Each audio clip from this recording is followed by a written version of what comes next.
My sister stole my custom $15,000 Vera Wang wedding dress and married my fiancé while I was overseas volunteering. My parents agreed to it too.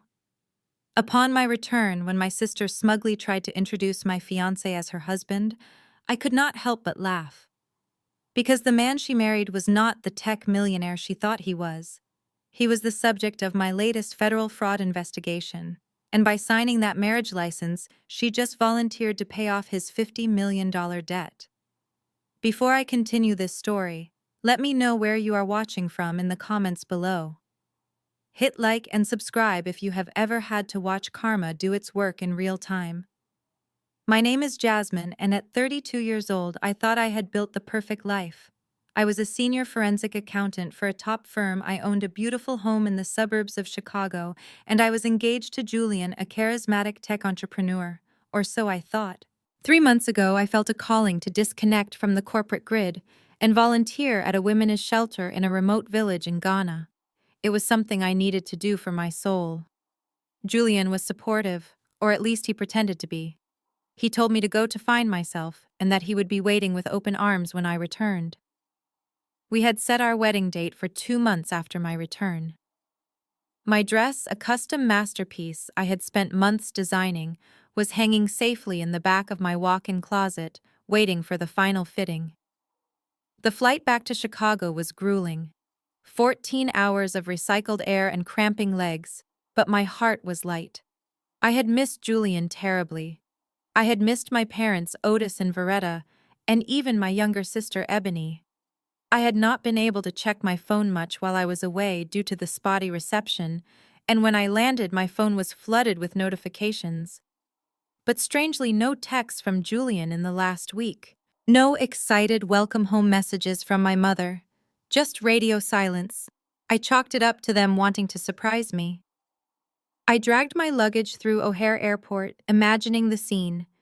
Maybe Julian would be there with flowers. Maybe my mom was cooking her famous pot roast. I took an Uber home because no one answered my calls. As the car pulled into the driveway of the colonial-style house I had bought 3 years ago, I felt a surge of pride. I let my parents and Ebony live here rent-free because I wanted them to be comfortable. I paid the mortgage, the utilities, the landscaping. All I asked was that they respect my space. But as I grabbed my bags, I noticed something odd. There were 3 unfamiliar luxury cars parked in the driveway: a Porsche, a Range Rover, and a bright red convertible. My stomach tightened. Had Julian come over with friends to welcome me back?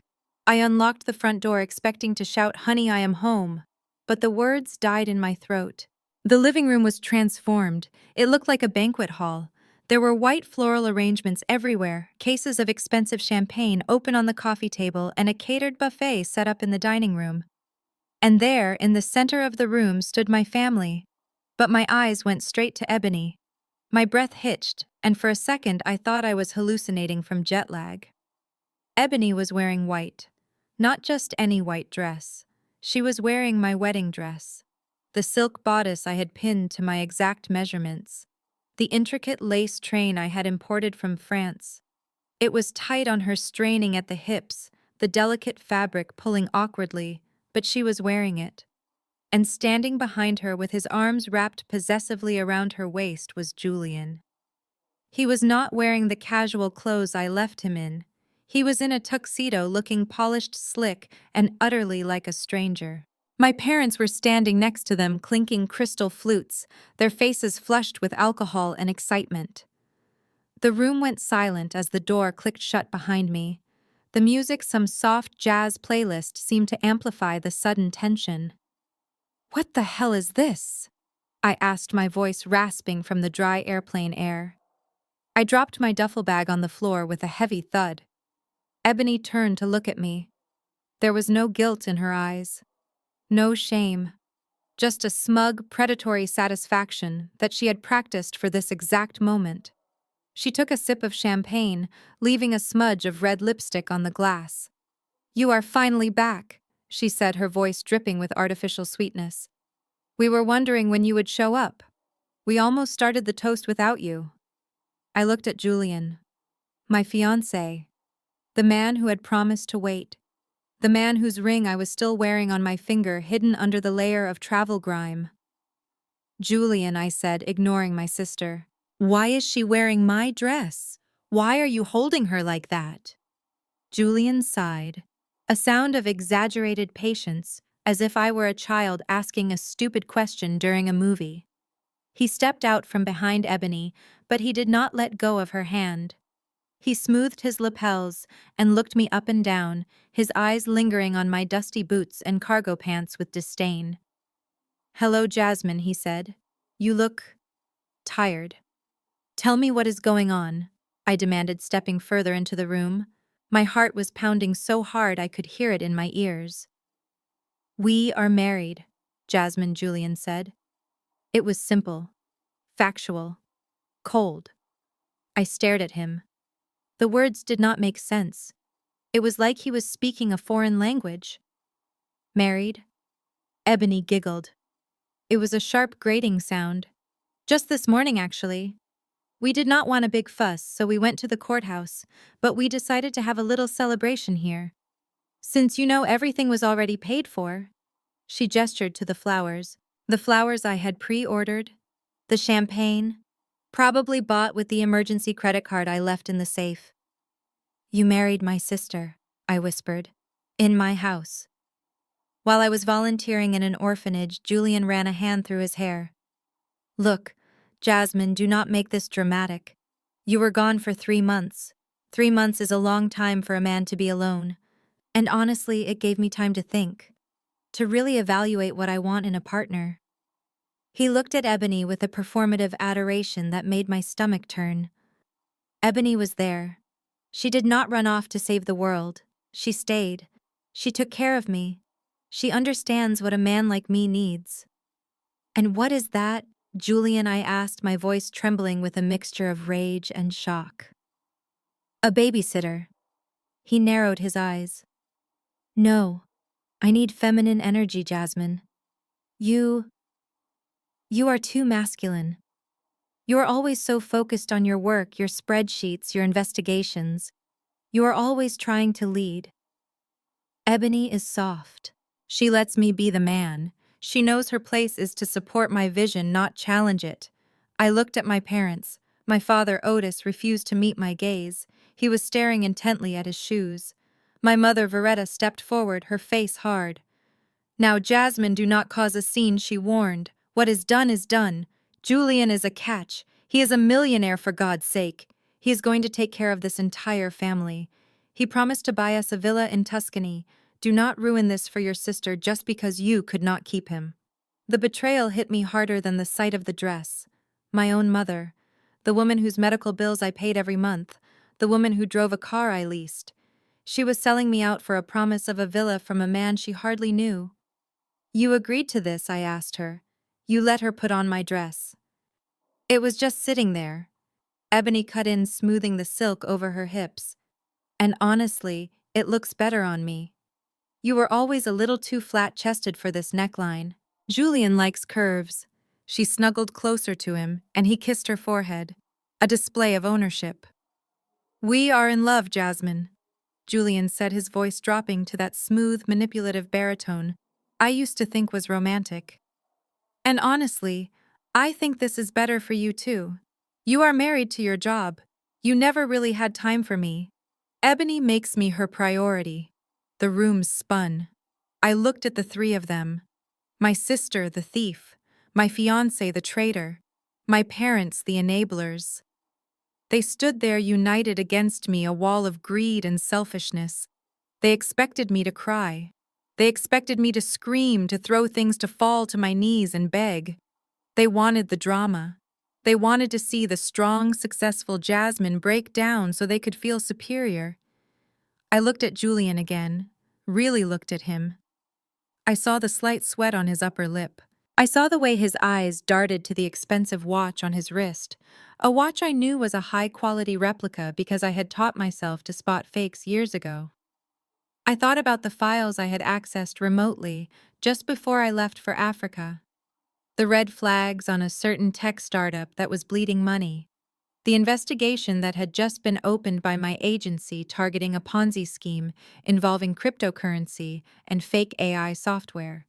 A scheme led by a man matching Julian description, though operating under a shell company. I had planned to confront him when I got back, to give him a chance to explain before I handed the files over.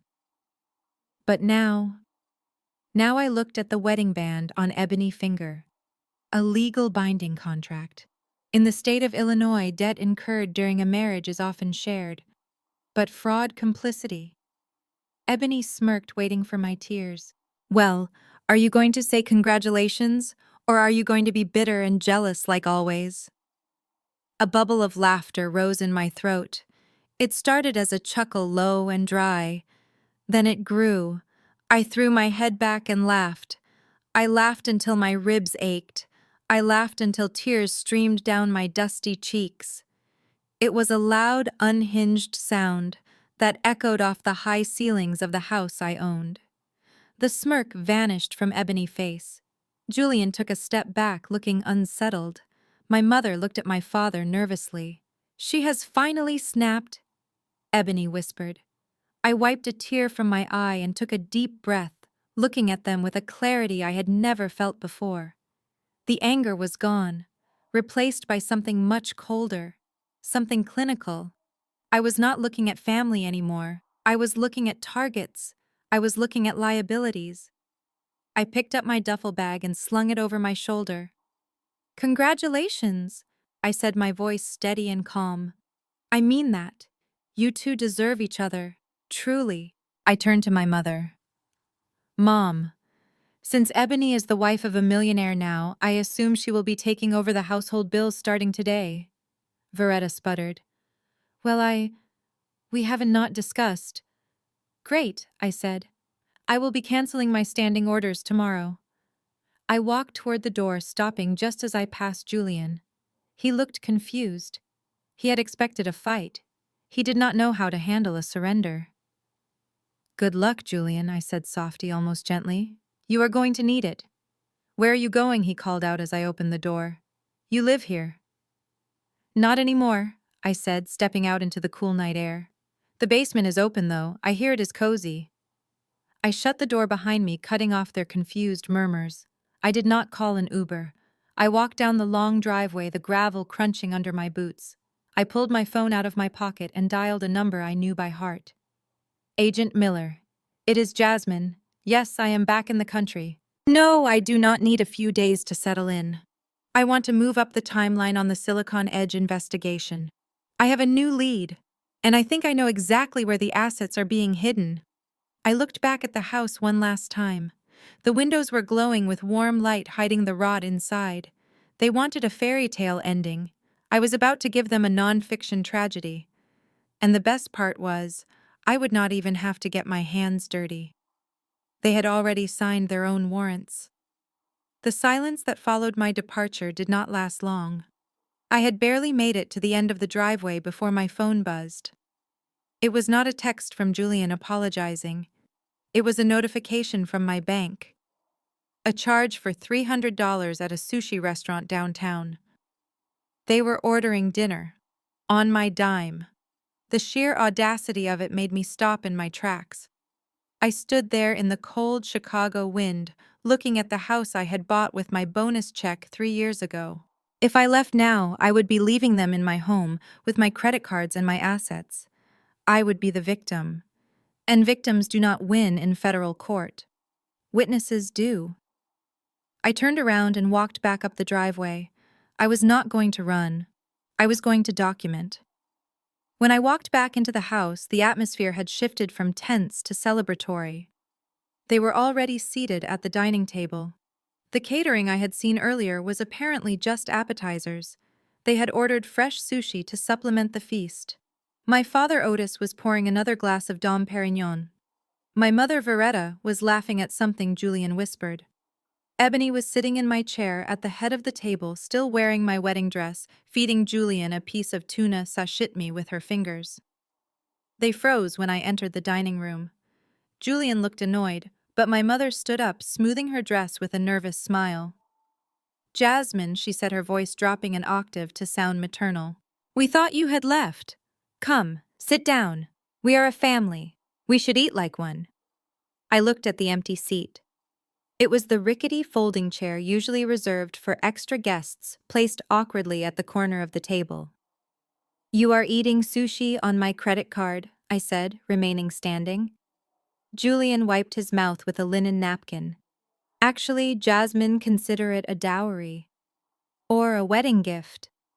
Since you missed the ceremony. Sit down, Jasmine, my father grunted, avoiding my eyes.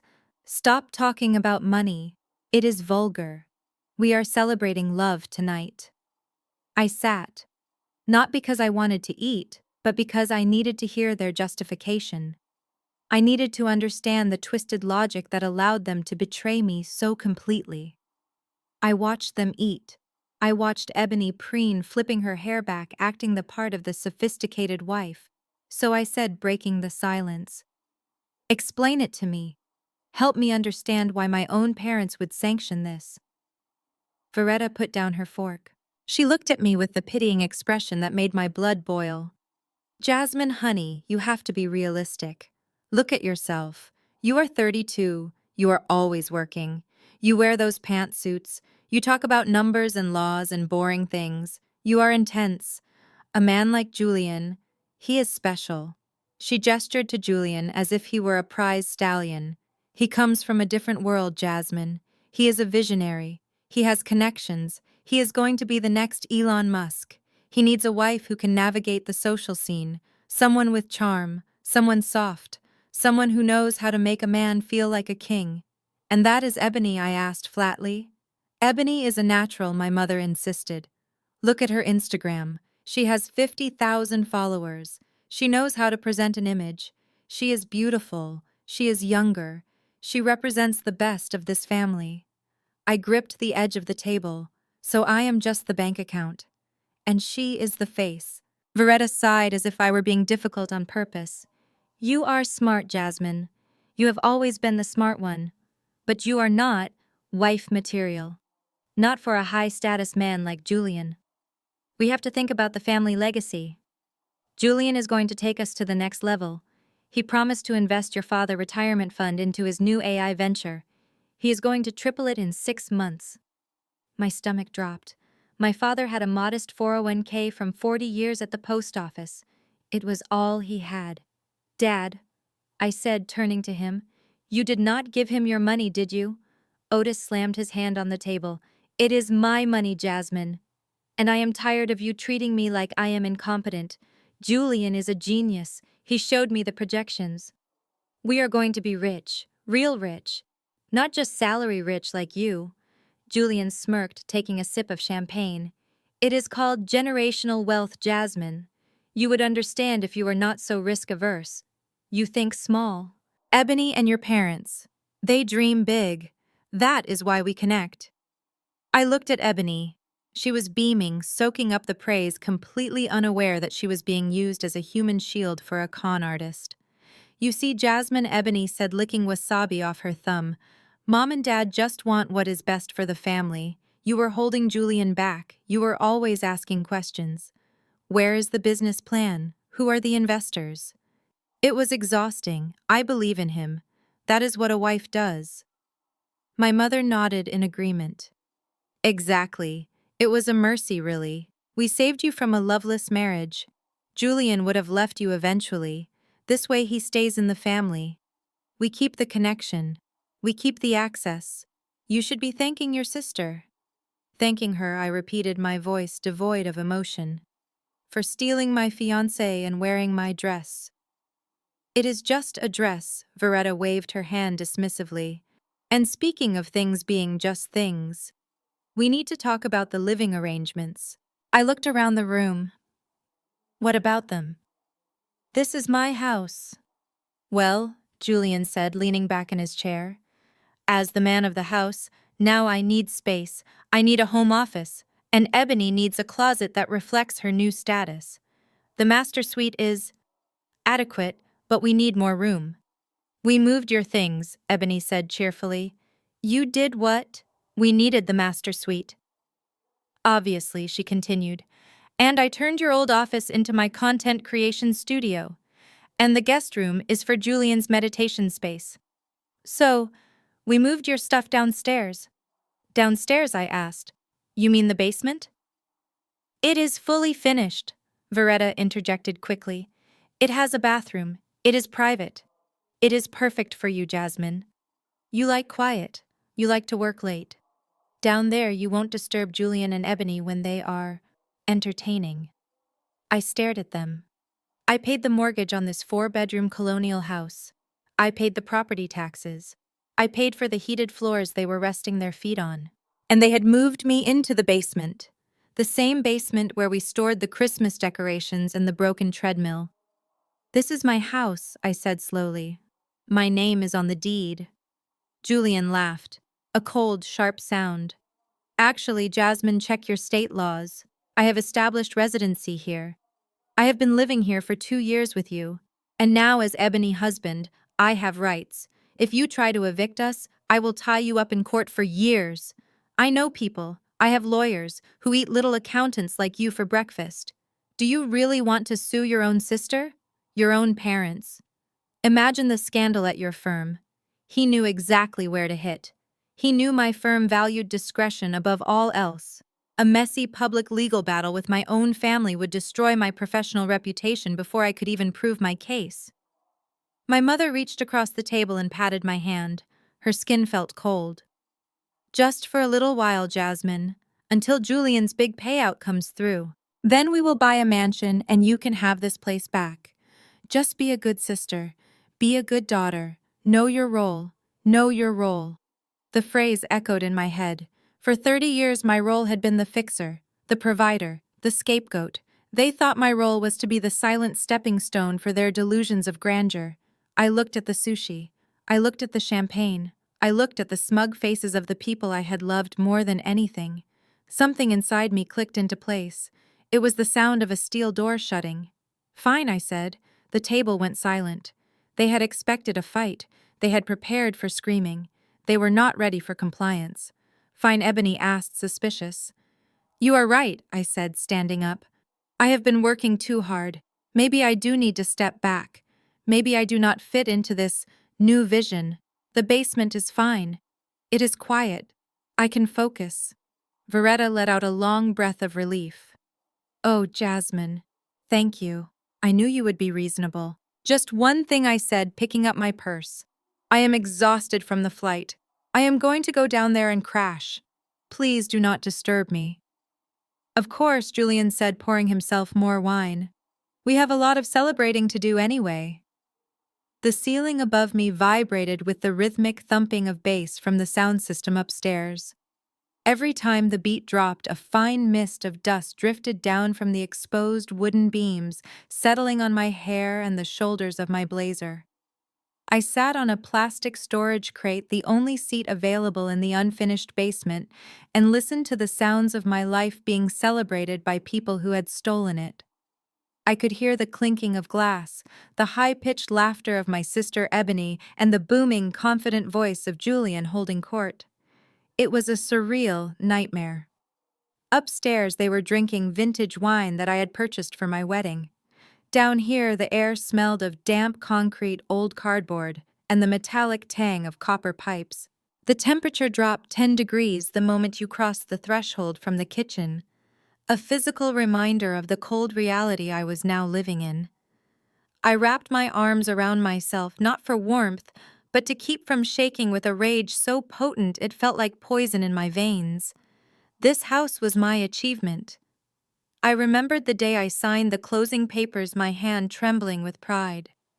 I remembered walking through the empty rooms imagining the future.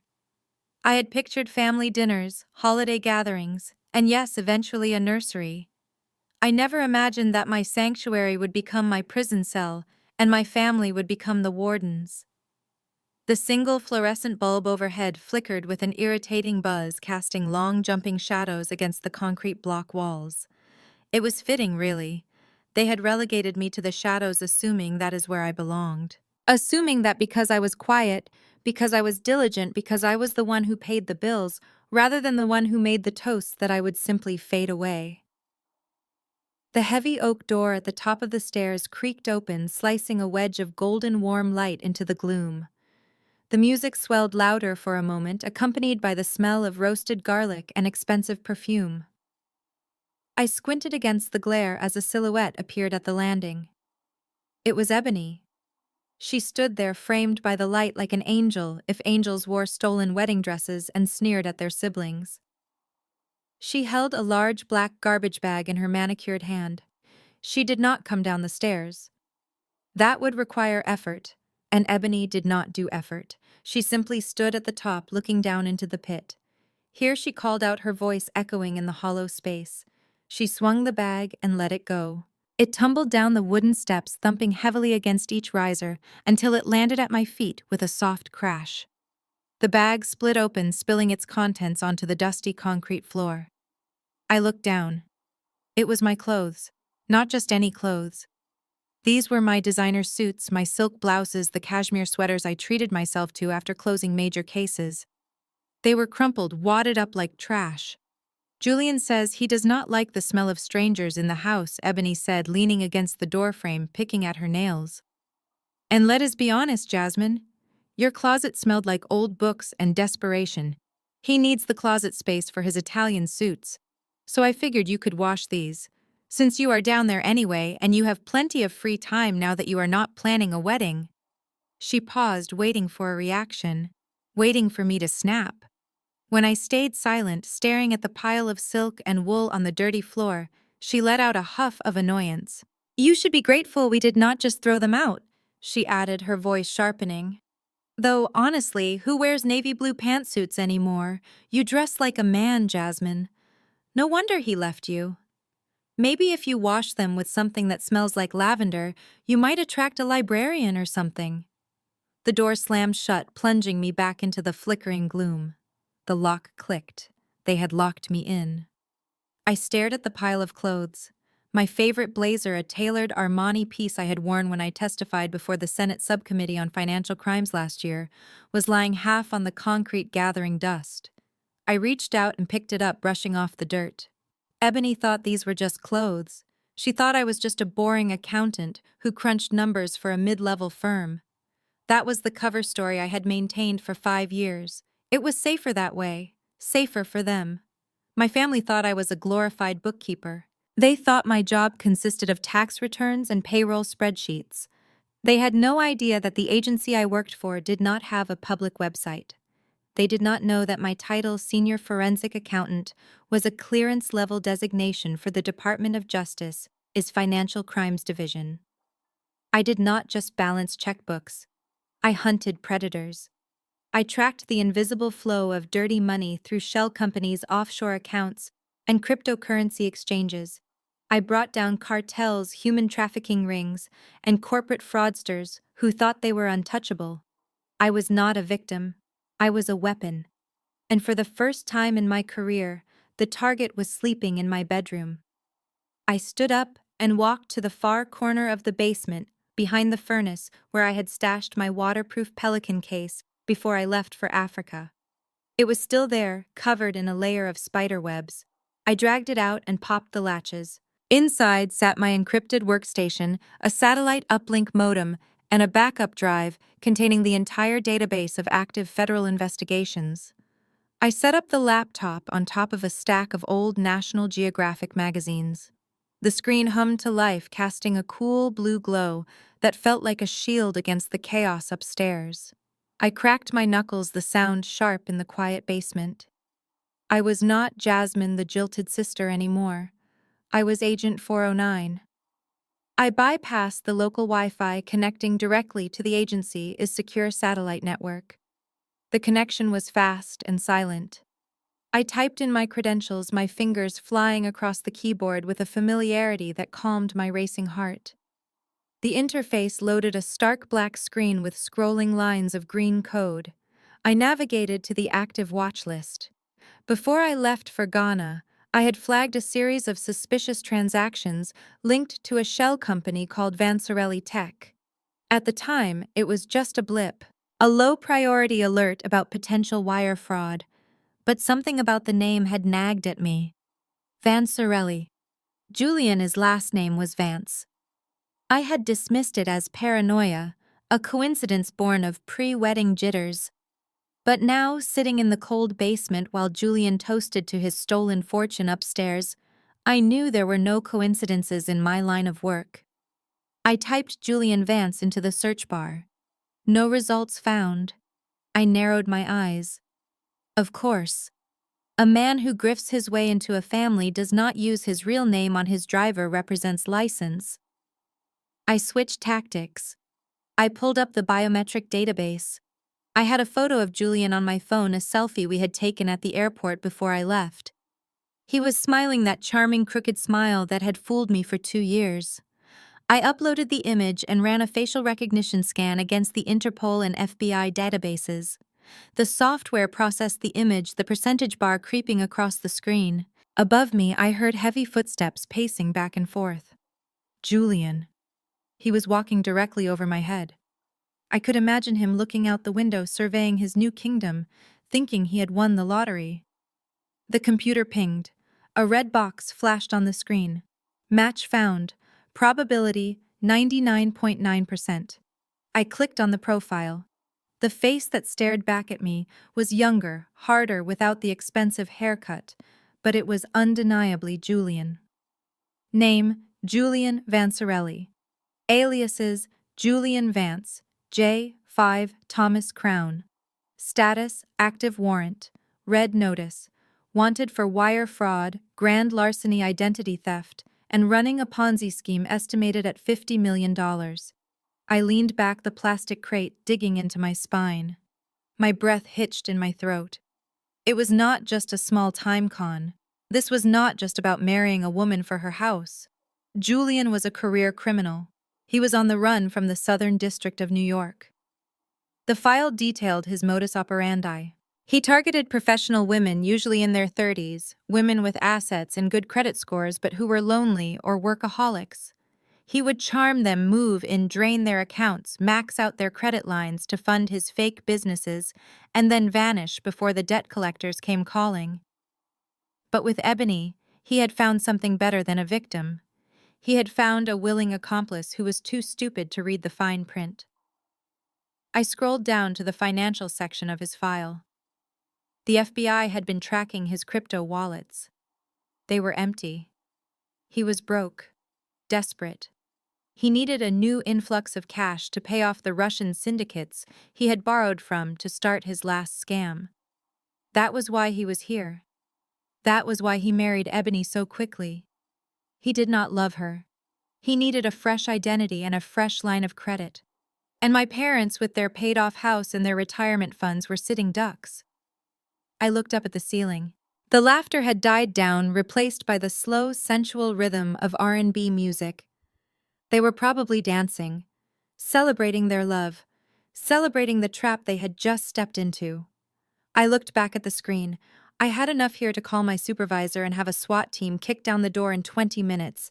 I could end this nightmare right now. I hovered my finger over the submit button. But then, I looked at the pile of dirty clothes in the corner. I thought about the wedding dress stretched across Ebony's hips. I thought about my mother telling me I was not woman enough. I thought about Julian calling me masculine and cold. If I arrested him now, my family would be victims. They would cry and say they were duped.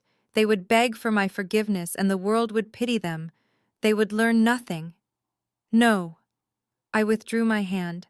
This wasn't just about justice anymore. This was about education. They wanted to play grown-up games. They wanted to talk about investments and assets and legacy. I would let them. I would let Julian drag them so deep into the mud that they would never be clean again. I would let them sign every paper transfer, every cent, and burn every bridge. I minimized the FBI window and opened a new program, a keystroke logger. I linked it to the household router, targeting the IP addresses of every device upstairs. Julian represents phone. Ebony represents tablet. My father represents laptop. The data started flowing instantly, a stream of texts, passwords, and search histories cascading down my screen like digital rain. I saw Julian's first search of the night non-extradition countries with beaches. I saw Ebony's latest post, #power couple, #blessed, #new life. I saw my mother's text to her sister Jasmine is back. We put her in the basement. She is taking it well. Hopefully she moves out soon so we can sell the house. I smiled in the darkness. It was a cold, sharp smile that never reached my eyes. You want to sell the house, Mom, I whispered to the empty room. Let us see who actually owns it when the dust settles. I pulled my blazer off the floor and draped it over my shoulders. It was dirty, yes, but it was armor. I was not the poor sister in the basement. I was the spider in the center of the web, and the flies upstairs had just started to struggle. I typed a single command into the console mirror, all outgoing banking transactions to secure server. The game was on, and unlike them, I knew the rules. The next morning, I was woken up not by an alarm clock, but by the obnoxious rhythmic blaring of a car horn right outside the basement window. It went on, a piercing sound that vibrated against the thin glass pane. I rubbed the sleep from my eyes, my back stiff from the camping cot I had set up the night before. The dampness of the basement had already settled into my bones, a stark reminder of my new reality. I pulled on a sweatshirt and climbed the stairs, the heavy wooden door feeling like the lid of a coffin as I pushed it open. When I stepped out onto the front porch, the scene was almost blinding. Parked in the center of the driveway, blocking my sensible 4-year-old sedan, was a brand new candy apple red Range Rover. It was massive, aggressive, and gleaming under the morning sun. A giant white bow was strapped to the hood. Ebony was jumping up and down in her silk pajamas, squealing like a teenager who had just won a contest. Julian was leaning against the driver's side door, arms crossed, wearing sunglasses, looking every bit the triumphant provider. My parents were there too, clapping and oohing over the leather interior. Look at this, Jasmine Ebony shouted when she saw me waving her hand frantically. Look what my husband bought me. It is the autobiography edition. Do you know how much this costs? Of course you do not. You drive that piece of junk behind it. I walked down the steps slowly. I did not look at Ebony. I looked at the car. Specifically, I looked at the temporary dealer tag in the rear window. It was not from a reputable luxury dealership. It was from a place called Exotics 4. Less a dealership I knew well from previous investigations. They specialized in high-risk financing for people with bad credit, but a need to flash cash. They sold cars at a 30% markup with interest rates that bordered on criminal. Julian pushed off the car and walked toward me, a smug grin plastered on his face. He wanted me to be jealous. He wanted me to ask how he could afford a $150,000 car when he supposedly did not have access to his main accounts yet. Nice ride, isn't it? He asked, patting the hood. Ebony needed something safe for the baby, something that screamed success. I looked at the tires. They were brand new. I looked at Julian. I assume you financed it, I asked calmly. Julian laughed a dismissive bark. Finance. Please, I paid cash. Well, mostly. A short-term bridge loan until my offshore wires clear next week. But you wouldn't understand high-level liquidity, Jasmine. You are used to savings accounts. I looked back at the dealer tag. I knew for a fact that Exotics 4 Less did not do bridge loans. They did subprime predatory lending. Julian had likely put zero down and signed a contract with a 24% interest rate using my address as collateral. It is beautiful, Ebony cooed, sliding into the driver's seat and gripping the steering wheel. Mom, get in. Let us go to the country club and show it off. My mother practically ran to the passenger side. I am so proud of you, Julian, she gushed. Finally, a man who knows how to treat my daughter like a queen. They peeled out of the driveway, leaving tire marks on the pavement I had paid to seal last summer. The dust settled around me. Julian did not go with them. He stayed behind, his smile fading slightly as the audience disappeared. He turned to me, his expression hardening. We need to talk, Jasmine, he said. his voice dropping the playful facade. About what I asked. About your living situation, he said, gesturing to the house. This arrangement. It is generous of us to let you stay here. But generosity has limits. Ebony and I were going over the household budget last night. Maintaining a lifestyle of this caliber is expensive. The heating, the electricity, the water, and now with the baby coming. I waited. I knew what was coming. The audacity of it was almost impressive. We are going to need you to contribute, he said flatly. If you want to keep living in the basement, we need rent. $3,000 a month. I stared at him. $3,000. That was more than the mortgage payment I made every month. He was asking me to pay him rent to live in my own house while he lived upstairs for free and drove a car he could not afford. You want me to pay you rent? I repeated. Call it a maintenance fee. He shrugged. Or we can evict you. I am sure there are plenty of shelters downtown. He thought he had me cornered. He thought I would scream about fairness. He thought I would threaten to sue, but he did not know that a lawsuit would take months and during that time he would drain my parents dry. I needed to accelerate the timeline. I needed him to feel safe enough to make a mistake, but desperate enough to keep moving money. I took a deep breath, feigning defeat.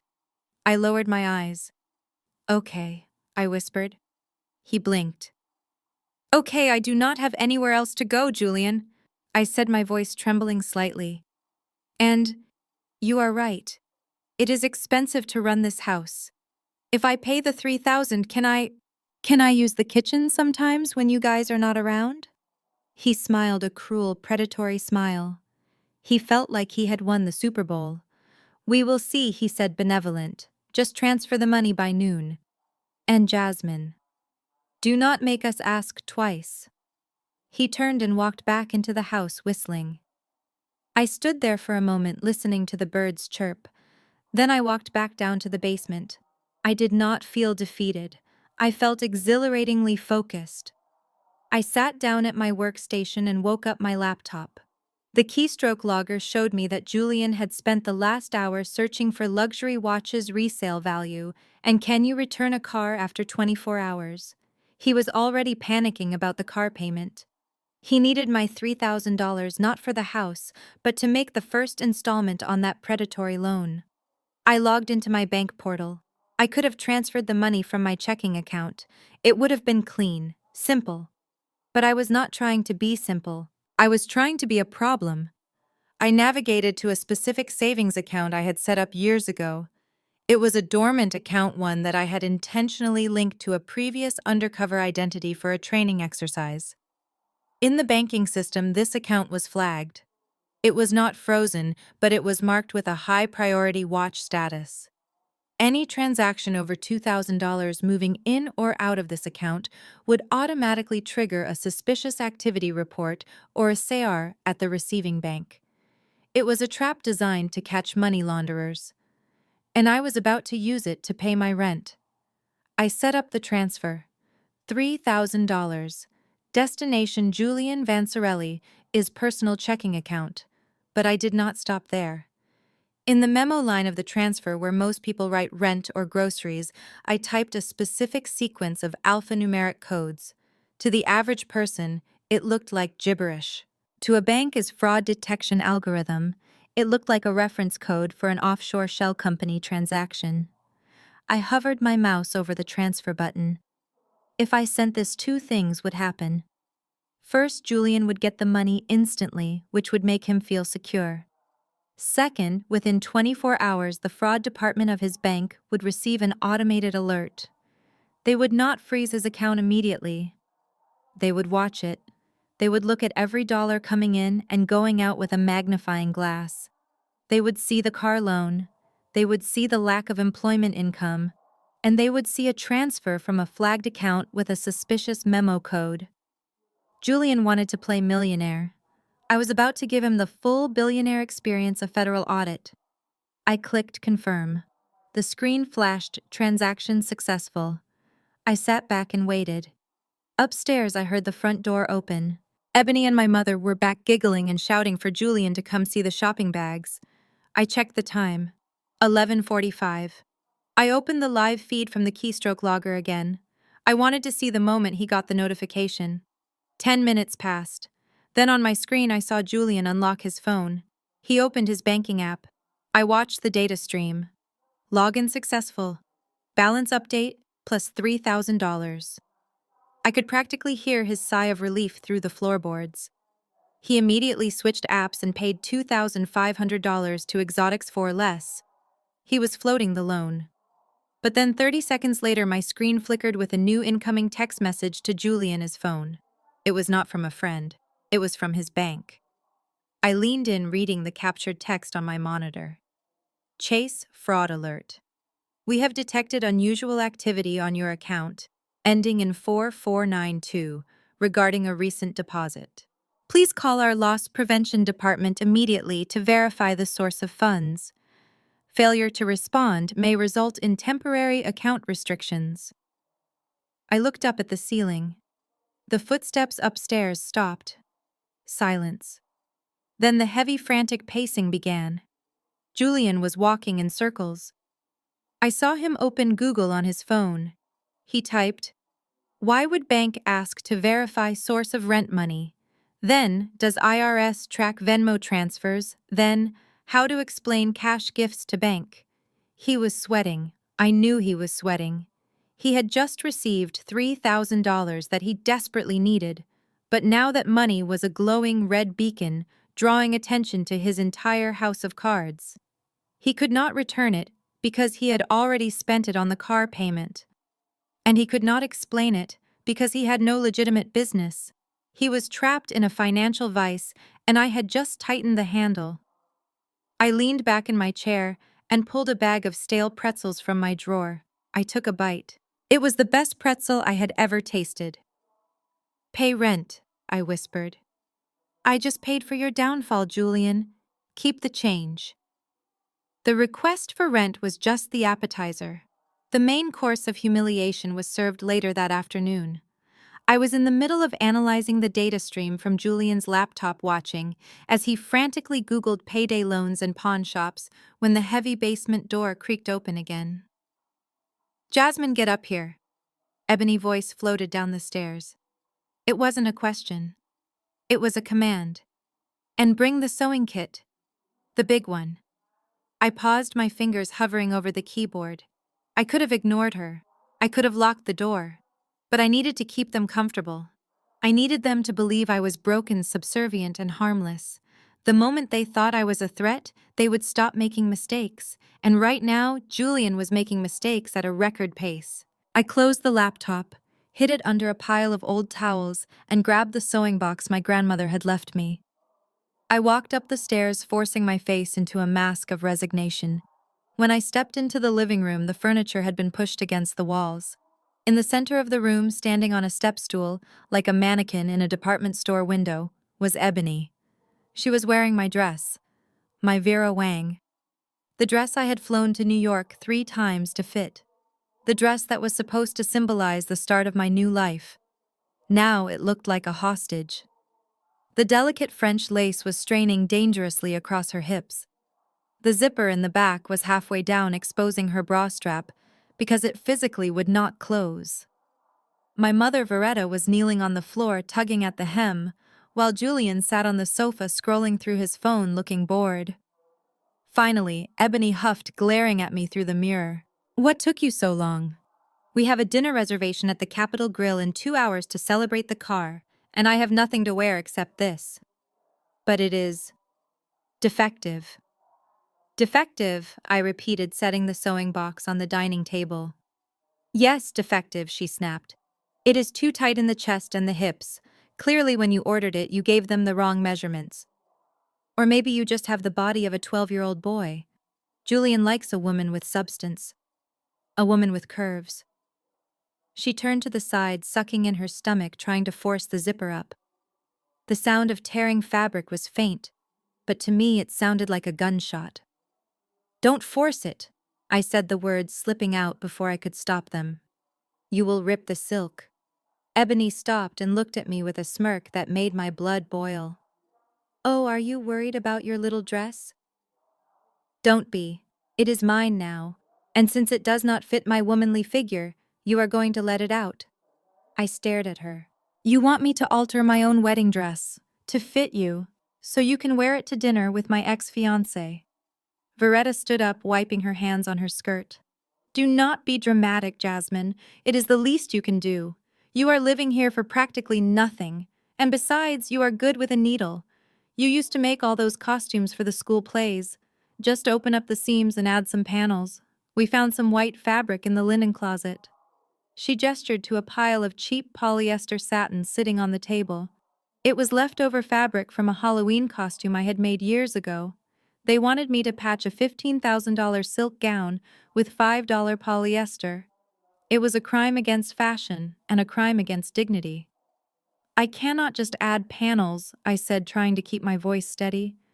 The structure of the bodice is complex. It is boned. If I cut it, the whole thing will collapse. Ebony rolled her eyes. God, you are so useless. Just fix it, Jasmine. Make it work. Unless you want me to tell Julian that you are refusing to contribute to the household. I am sure he can find a tenant who is more helpful. I looked at Julian. He didn't even look up from his phone.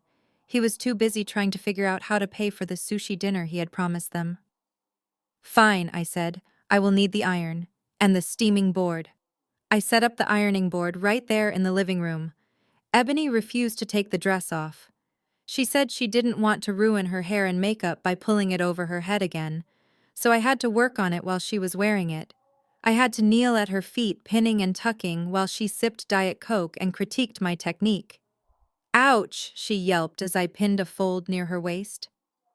Watch it. You are so clumsy. No wonder Julian left you. He needs someone graceful, someone who knows how to move. I didn't say anything. I just kept pinning. My mind was racing. I was thinking about the day I bought this dress. I was thinking about the way my mother had cried when I tried it on in the showroom. Not tears of joy, but tears of envy. She had whispered to Ebony right in front of me that it was a waste of money for someone like me. I plugged in the iron. It was a heavy industrial-grade steam iron that I used for my suits. I filled it with water and set the dial. Normally for silk, this delicate, you would set it to the lowest setting. You would use a pressing cloth. You would be gentle. But as I looked at Ebony preening in the mirror, turning this symbol of my love into a costume for her ego, something inside me snapped. Not a loud snap, a quiet, calculated one.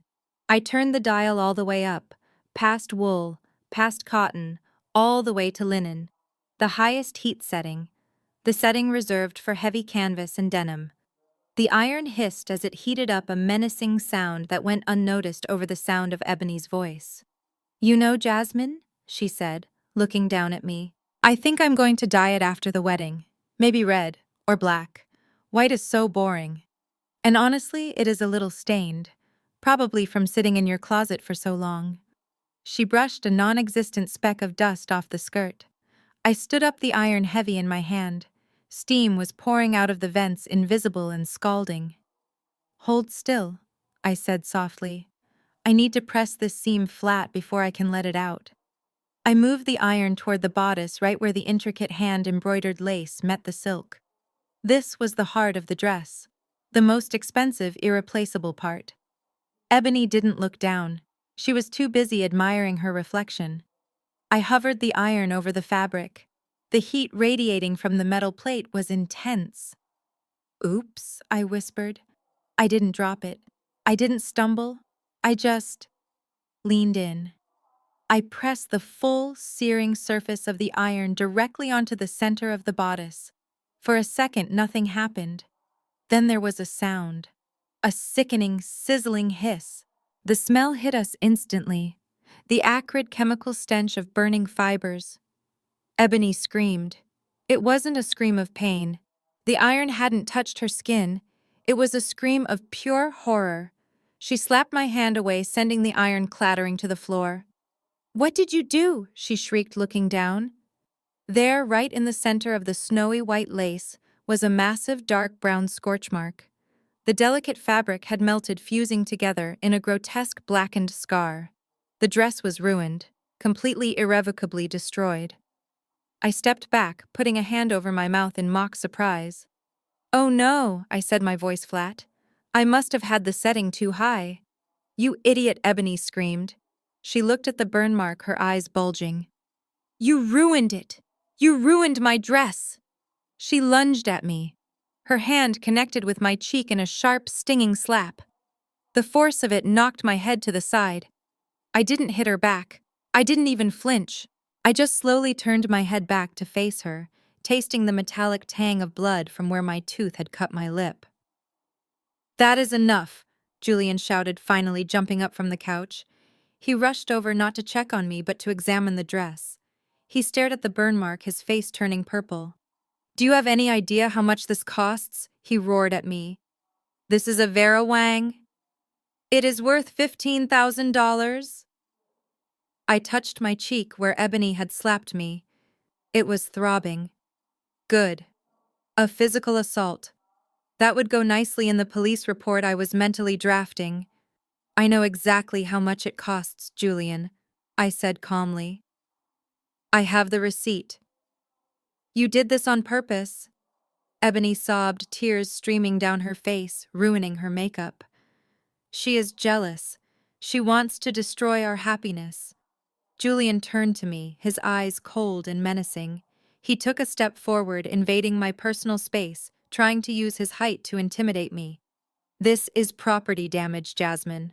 Malicious destruction of property. And assault. You could have burned her skin. I laughed. A short, sharp sound. Assault. She just slapped me in the face, Julian. I think we all saw that. I don't care, he yelled. You owe us $15,000, plus damages for emotional distress. If you do not pay us by tomorrow, I am calling my lawyer. I will sue you for everything you have. I will take your 401k. I will garnish your wages. I will make sure you never work in this town again. I looked at him. I looked at the fear behind his bluster. He didn't have a lawyer. He couldn't afford a lawyer. He was terrified that he would have to pay for a replacement dress, and he didn't have the money. Sue me, I said. The room went silent. What? He stammered. I stepped closer to him, forcing him to look me in the eye. I said, sue me, Julian. Please. Call the police right now. Let's file a report. I gestured to the phone in his hand. Go ahead. Dial 911. Tell them that your wife's sister burned a dress. And when the officers get here, we can show them the receipt for the dress. The receipt that has my name on it, my credit card number, my signature. I paused, letting the reality sink in.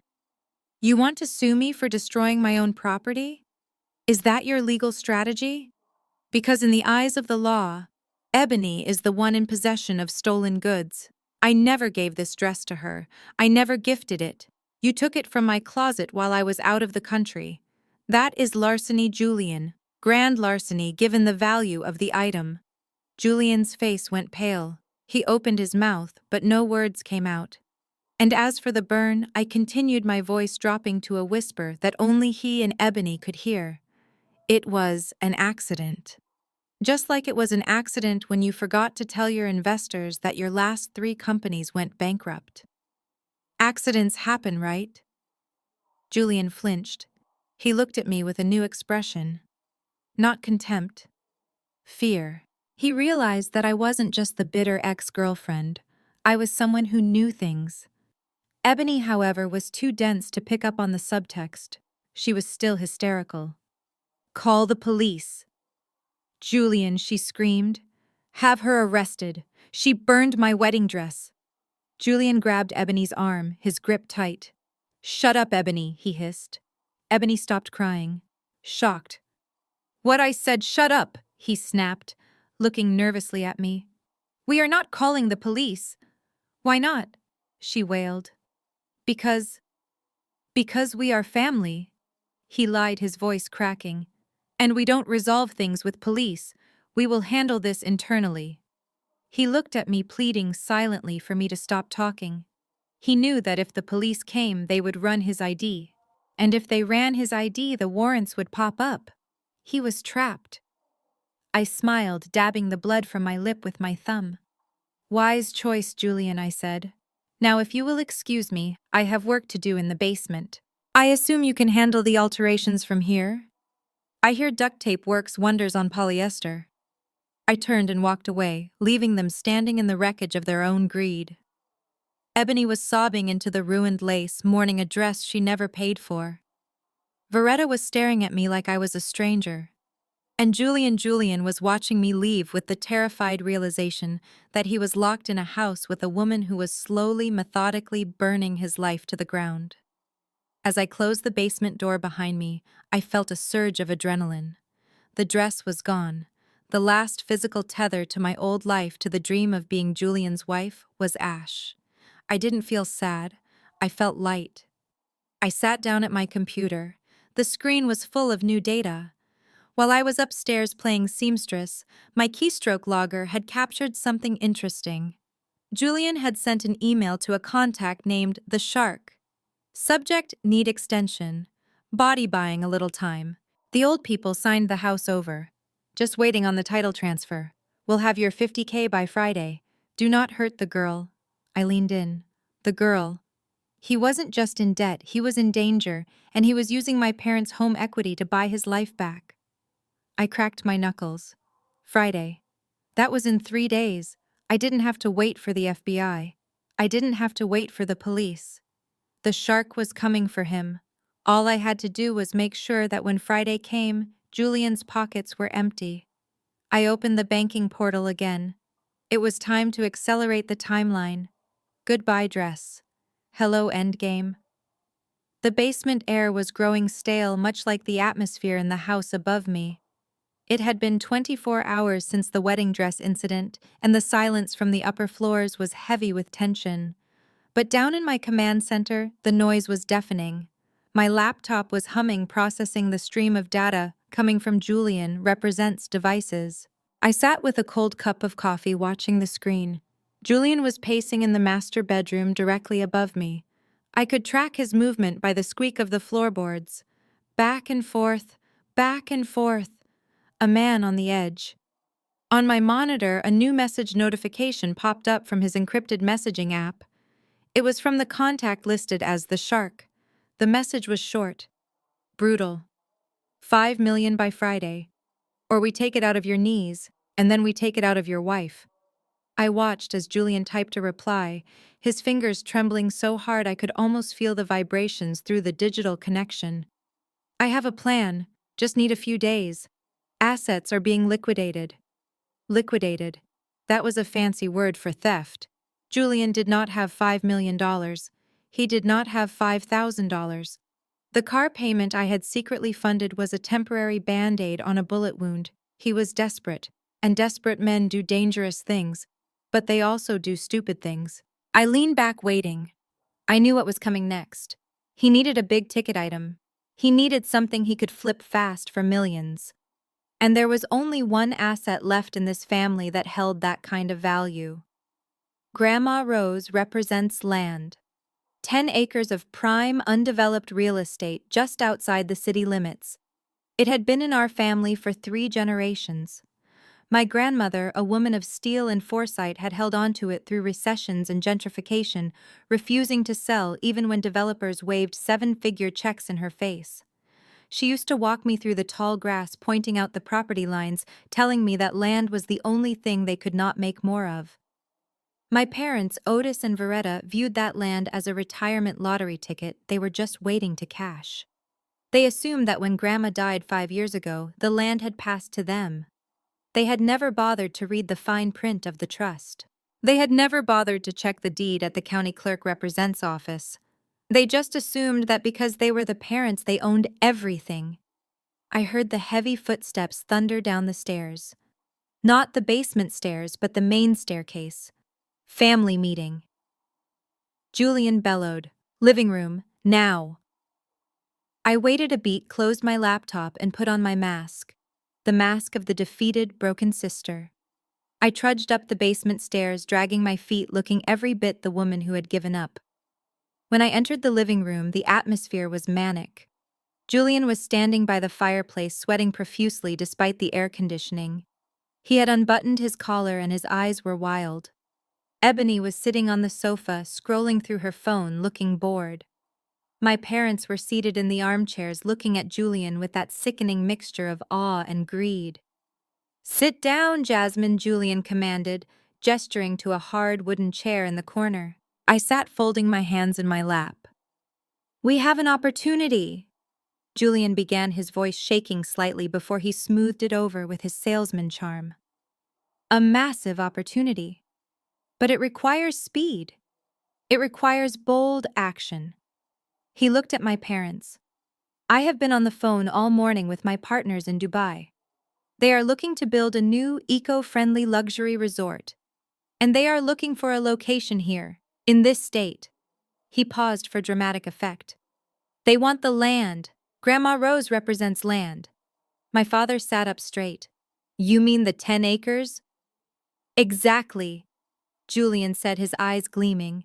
"They are offering $6 million. Cash. But we have to close the deal this week. If we wait, they move to the next site." "6 million," my mother gasped, clutching her chest. "Oh my lord, that is the villa in Tuscany. That is everything we ever wanted." Julian nodded vigorously. "It is generational wealth, Veretta. It is freedom. But we need to move fast. We need to get the title transferred to my holding company so I can facilitate the sale with the international partners.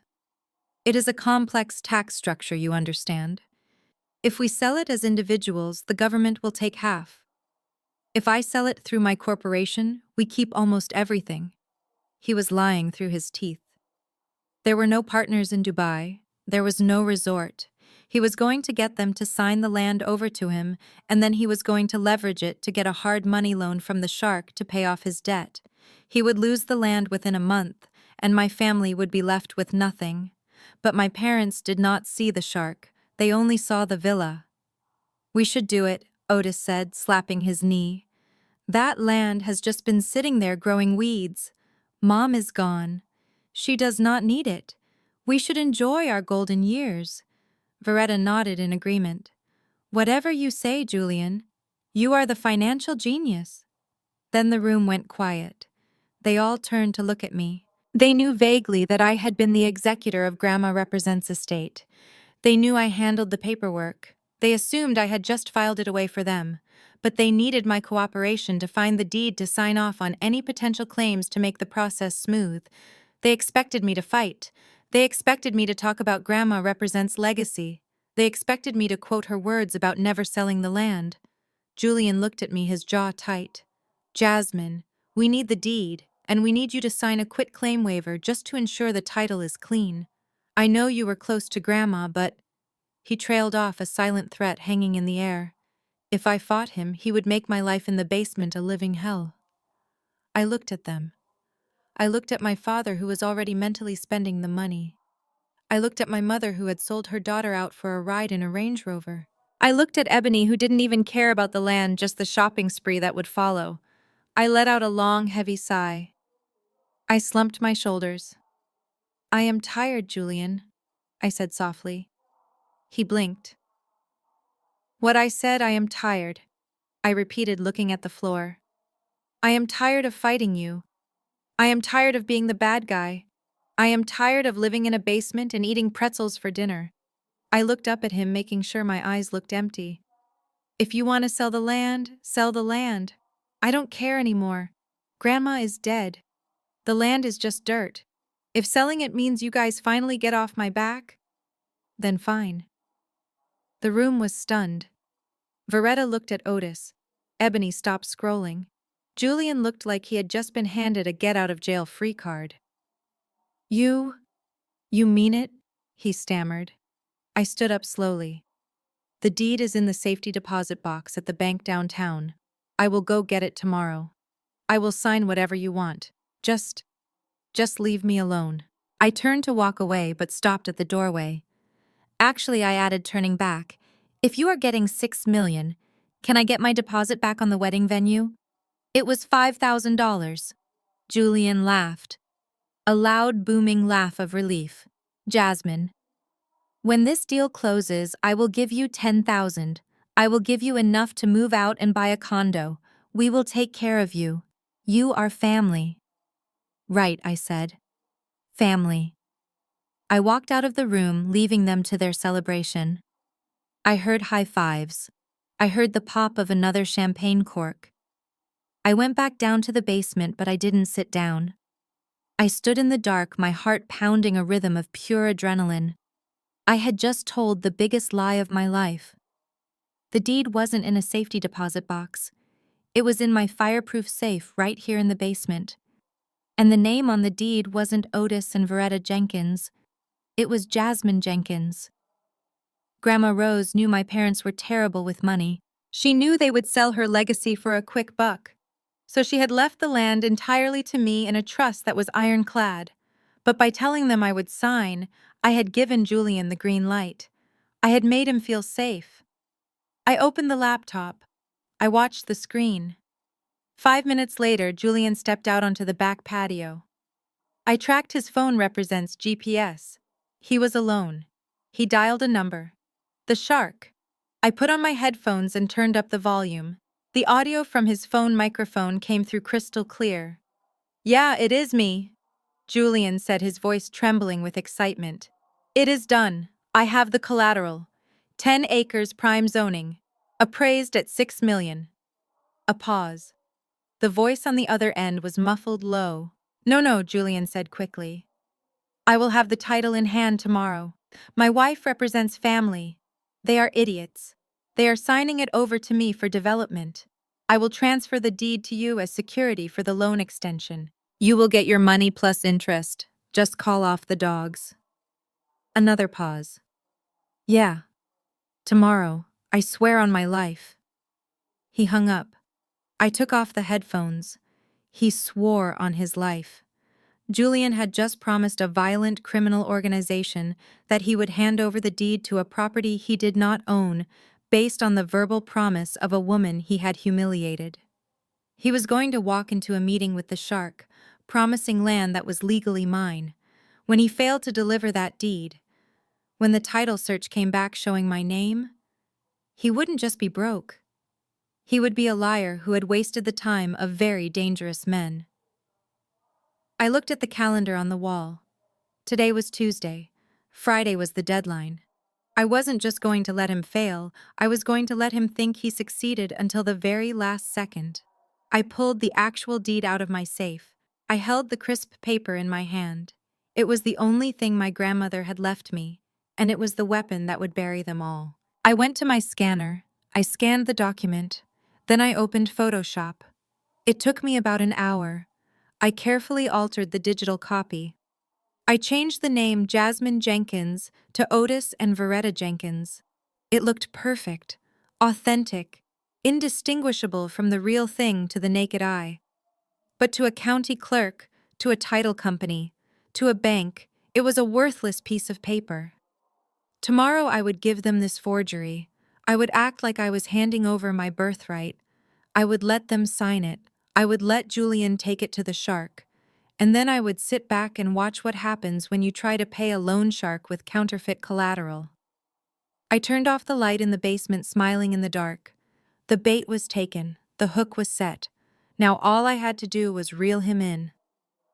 The morning sun filtered through the kitchen windows, casting long, harsh shadows across the granite island where my family was gathered. But there was no warmth in the room. The air was thick with the smell of stale coffee and desperation. I sat at the far end of the table, nursing a mug of tea, watching the performance of a lifetime unfold before my eyes. Julian was pacing again. He had been pacing since dawn. His pristine Italian loafers clicked against the tile floor in a frantic rhythm that betrayed his internal panic. To my parents, Otis and Veretta, he looked like a high-powered executive closing a major deal. To me, he looked like a rat trapped in a maze, smelling the cheese but sensing the trap. "We have a bottleneck," Julian announced, stopping abruptly and slamming his hand on the counter. "The investors in Dubai are ready. The wire transfer for the land purchase is queued. $6 million. It is sitting right there." He made a gesture with his hands as if he were holding a giant beach ball of money. But my father prompted, leaning forward. His eyes were wide, greedy, reflecting the imaginary fortune he had already spent in his mind. "But there is a processing fee," Julian lied. a liquidity requirement. The international banking regulations have tightened up overnight. To release a sum that large from an offshore account, we need to show good faith collateral, we need to front the closing costs and the expedited title transfer fees immediately, today, or the deal falls apart. My mother gasped, clutching her pearls. Falls apart. But we already picked out the curtains for the villa. Julian, you said this was a sure thing. It is a sure thing. Veretta. Julian snapped his veneer of charm, slipping for a fraction of a second before he recovered. It is a sure thing if we act like winners. Winners do not wait for permission. Winners invest. I need $500,000. Liquid. By noon. The room went silent. $500,000. It was a staggering sum. My parents were comfortable thanks to my years of paying their bills, but they did not have $500,000 sitting in a checking account. We do not have that kind of cash, Julian, my father muttered, looking defeated. Our retirement account has maybe 50,000. Julian ran a hand through his hair, looking at them with disappointment. Then he turned his eyes toward the house around us. The house I bought. The house I paid for. The house whose equity had risen significantly in the last 3 years. You have this house, Julian said softly. It is appraised at 800,000. You have equity. You can take out an emergency bridge loan, a second mortgage, just for a week. Once the 6 million lands, you pay it off instantly. You would not even notice the money was gone. I took a sip of my tea, hiding my smile behind the rim of the mug. He was suggesting they mortgage the roof over their heads to pay a fee that did not exist for a land deal that was a fabrication. My mother looked around the kitchen. But Jasmine is on the deed too. They all turned to look at me. Technically, when I bought the house, I had put my parents on the title as joint tenants. It was a gesture of love. I wanted them to feel secure. I wanted them to feel like it was their home too. Now that generosity was the only thing standing between them and financial ruin, to take out a loan against the house, they needed my signature, or they needed me off the title. Julian walked over to me. He did not ask nicely. He did not plead. He looked at me with the contempt of a man who thought he had already won. We need you to sign a quitclaim deed, Jasmine, he said, sliding a crisp legal document across the table. It removes you from the title. It makes Otis and Veretta the sole owners. That way they can secure the loan without your credit score dragging us down. My credit score was 820. His was likely in the single digits. The audacity was breathtaking. I picked up the document. It was standard, irrevocable. If I signed this, I was giving up my legal claim to the house. I was giving up the asset I had worked 80-hour weeks to pay for. I was giving them the power to gamble away my home. I looked at my parents. Dad, are you really considering this? You are going to mortgage the house. What if the deal falls through? It will not fall through.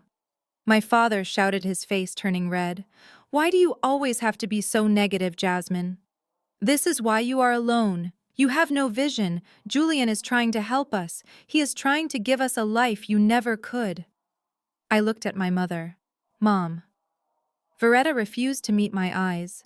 She was looking at Ebony, who was sitting on a bar stool filing her nails, looking bored by the details, but excited by the prospect of cash. Just sign the paper, Jasmine, my mother said coldly. You have held this over our heads long enough. My house, my rules. That is what you always imply, isn't it? Well, we are tired of being guests in our own home. We want to be owners. We want the dignity of providing for ourselves. Providing for yourselves by taking out a loan you cannot repay, I asked. We will repay it next week, she snapped, with the $6 million. And let me tell you something, young lady, because you have been so difficult, because you have been so selfish and obstructive through this whole process, when that money comes in, you are not getting a dime. She pointed a manicured finger at me. Julian represents investment will turn this 500,000 into 5 million in a month. We are going to be rich, filthy rich, and you will be sitting here with your little salary and your little suit regretting the day you doubted us. You are out of the will, Jasmine. We are doing this for Ebony. She is the one who brought Julian into this family. She deserves the reward. I looked at Ebony. She smirked. Sorry, sis, she said. Business is business. I looked down at the paper. This was it. This was the moment of severance. If I refused to sign, I could save the house. I could save them from homelessness. But I would be the villain. I would be the jealous sister blocking their blessing. And Julian would find another way to hurt me. But if I signed, I was free. By removing my name from the deed, I was also removing myself from the liability. When they took out that predatory high-interest loan that Julian had lined up, my name would not be on it. When they defaulted, the bank would come for them, not me. When the foreclosure notice was stapled to the front door, it would be addressed to Otis and Veretta Jenkins. I was not losing a house. I was shedding an anchor. I picked up the pen. The room held its breath. Julian was practically vibrating with anticipation. He needed this money to pay off the shark by Friday. He thought he was maneuvering me. He thought I was a pushover. I uncapped the pen. The ink was black, permanent. You are right, I said softly. I have been holding you back. You deserve to be in control of your own destiny. I signed my name. Jasmine Jenkins. The loops of my signature looked elegant on the white paper. With that ink, I transferred ownership of a $600,000 asset to my parents for $0. I pushed the paper back to Julian. Congratulations, I said. It is all yours. Julian snatched the paper as if it were a winning lottery ticket. He didn't even say thank you. He turned immediately to my father. Call the lender, he ordered. Tell them the title is clear.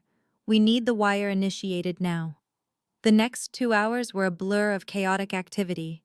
A mobile notary was summoned. Papers were stamped. My parents signed their lives away with flourishes of pride, thinking they were signing autographs. They took out a hard money loan against the house represents equity. $500,000. The interest rate was 15%. The term was 6 months. It was financial suicide. But they didn't care. Because Julian had promised them the moon. By 2:00 p.m. the funds were released. Because it was a private lender, they didn't have the same safeguards as a traditional bank. They wired the money directly to the joint account my parents shared with Julian. Julian stood in the living room staring at his phone. It is here, he whispered. The funds are available. My mother let out a squeal of delight and hugged him. We did it. We are going to be rich. Julian gently peeled her arms off him. Yes, Mom, we did it. Now I need to go transfer this to the international escrow account immediately. The window closes at 4:00 p.m. He grabbed his briefcase. He looked at Ebony. Baby, pack a bag, he said. Once I send this wire, we are going to celebrate. Book the penthouse at the Four Seasons downtown. We deserve a night out.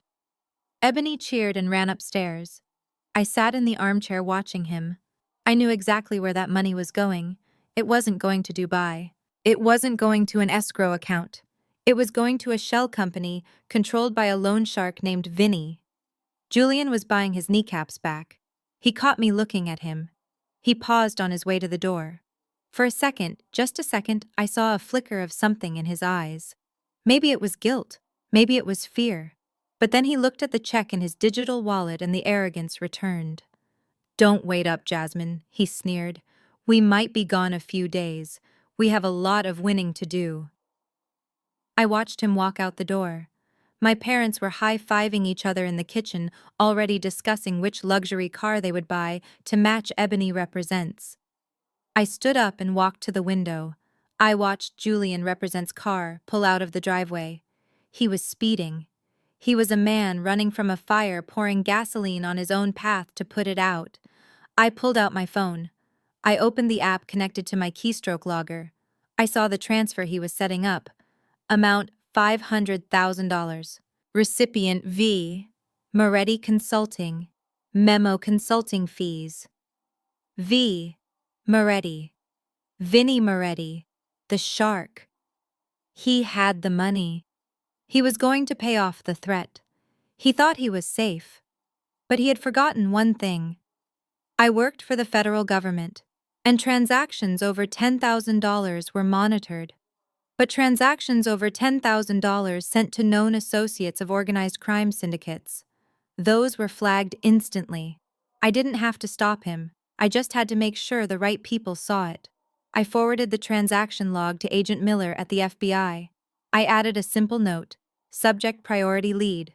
Body target: Julian Vance is moving stolen funds to Vinnie Moretti. Transaction in progress. Location of target: en route to downtown branch. I hit send. Then I turned back to my parents. They were looking at real estate listings for villas in Italy on the iPad. "Mom, Dad," I said. They looked up annoyed. "What now, Jasmine?" I just wanted to say, "Enjoy the house," I said, "while you have it." My mother laughed. "Oh, we will have it, honey." And 10 others just like it. I smiled. It was a genuine smile this time, because I knew something they didn't. I knew that by the time they woke up tomorrow, Julian would be in handcuffs, the money would be frozen as evidence, and the loan shark would be very, very angry that his payment had been intercepted by the feds. And the house they had just mortgaged to the hilt. The bank would take it. I walked to the stairs. "I am going to pack," I said. "Where are you going?" my father asked, not really caring. "To a hotel," I said. "The air down in the basement is getting a little too toxic for me." I went downstairs. I didn't pack clothes. I packed my server. I packed my hard drives. I packed the evidence that proved I was the only innocent person in this house. I was leaving. But I wasn't running away. I was moving to a safe distance to watch the explosion. The fuse was lit. And my parents had just handed Julian the match. I had been living out of a suitcase at the Marriott for 2 days when my phone buzzed with a text from my mother. I expected an apology, maybe a realization that they had mortgaged their future for a lie. Instead, the message read simply, "Bring the spare key back. We are changing the locks tomorrow." I could have mailed it, I could have thrown it in the river. But a part of me, the part that had spent years hunting criminals, needed to see the crime scene one last time. I needed to see the dynamic in the house now that the money had been sent.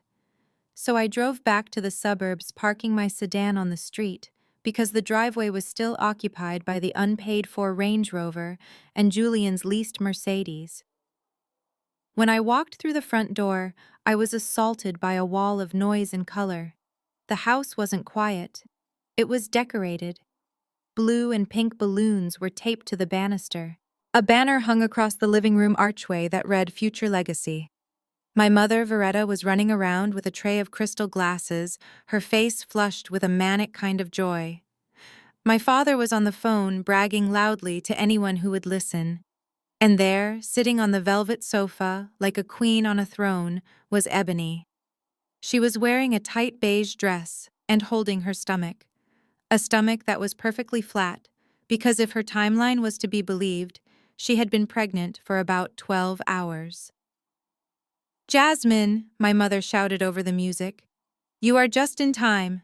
We have news. Big news." I stood in the entryway, clutching the key in my hand. "Let me guess," I said dryly. "The land deal closed." "Better." Veretta squealed. She rushed over and grabbed my arm, pulling me into the room. "Ebony is expecting." I looked at my sister. She was beaming, basking in the attention. Julian was standing behind her, his hands resting on her shoulders. But unlike the terrified man I had seen 2 days ago, he looked revitalized. He looked like a man who had just been handed a new insurance policy. "A baby?" I asked. "Already. It happened fast," Ebony cooed, rubbing her abdomen. "But we are just so fertile. It is a sign. This baby is going to be the heir to the empire Julian is building." I looked at Julian. His eyes were cold, calculating. I knew exactly what he was thinking. He had paid off the shark, but he was still broke. He needed a hook. He needed something that would make it impossible for my parents to ever cut him off. A grandchild. Specifically, a grandchild with his DNA. In my parents' eyes, a child with Julian was the ultimate status symbol. It solidified their proximity to whiteness, to the perceived aristocracy they so desperately wanted to join. "Congratulations," I said, my voice flat. Is that all you have to say? Ebony snapped, her hormones apparently already kicking in. I am carrying the future of this family. You should be honoring me. Actually, Veretta interrupted. Since you are here, Jasmine, make yourself useful. The caterers are running late and guests are arriving in 20 minutes. Here.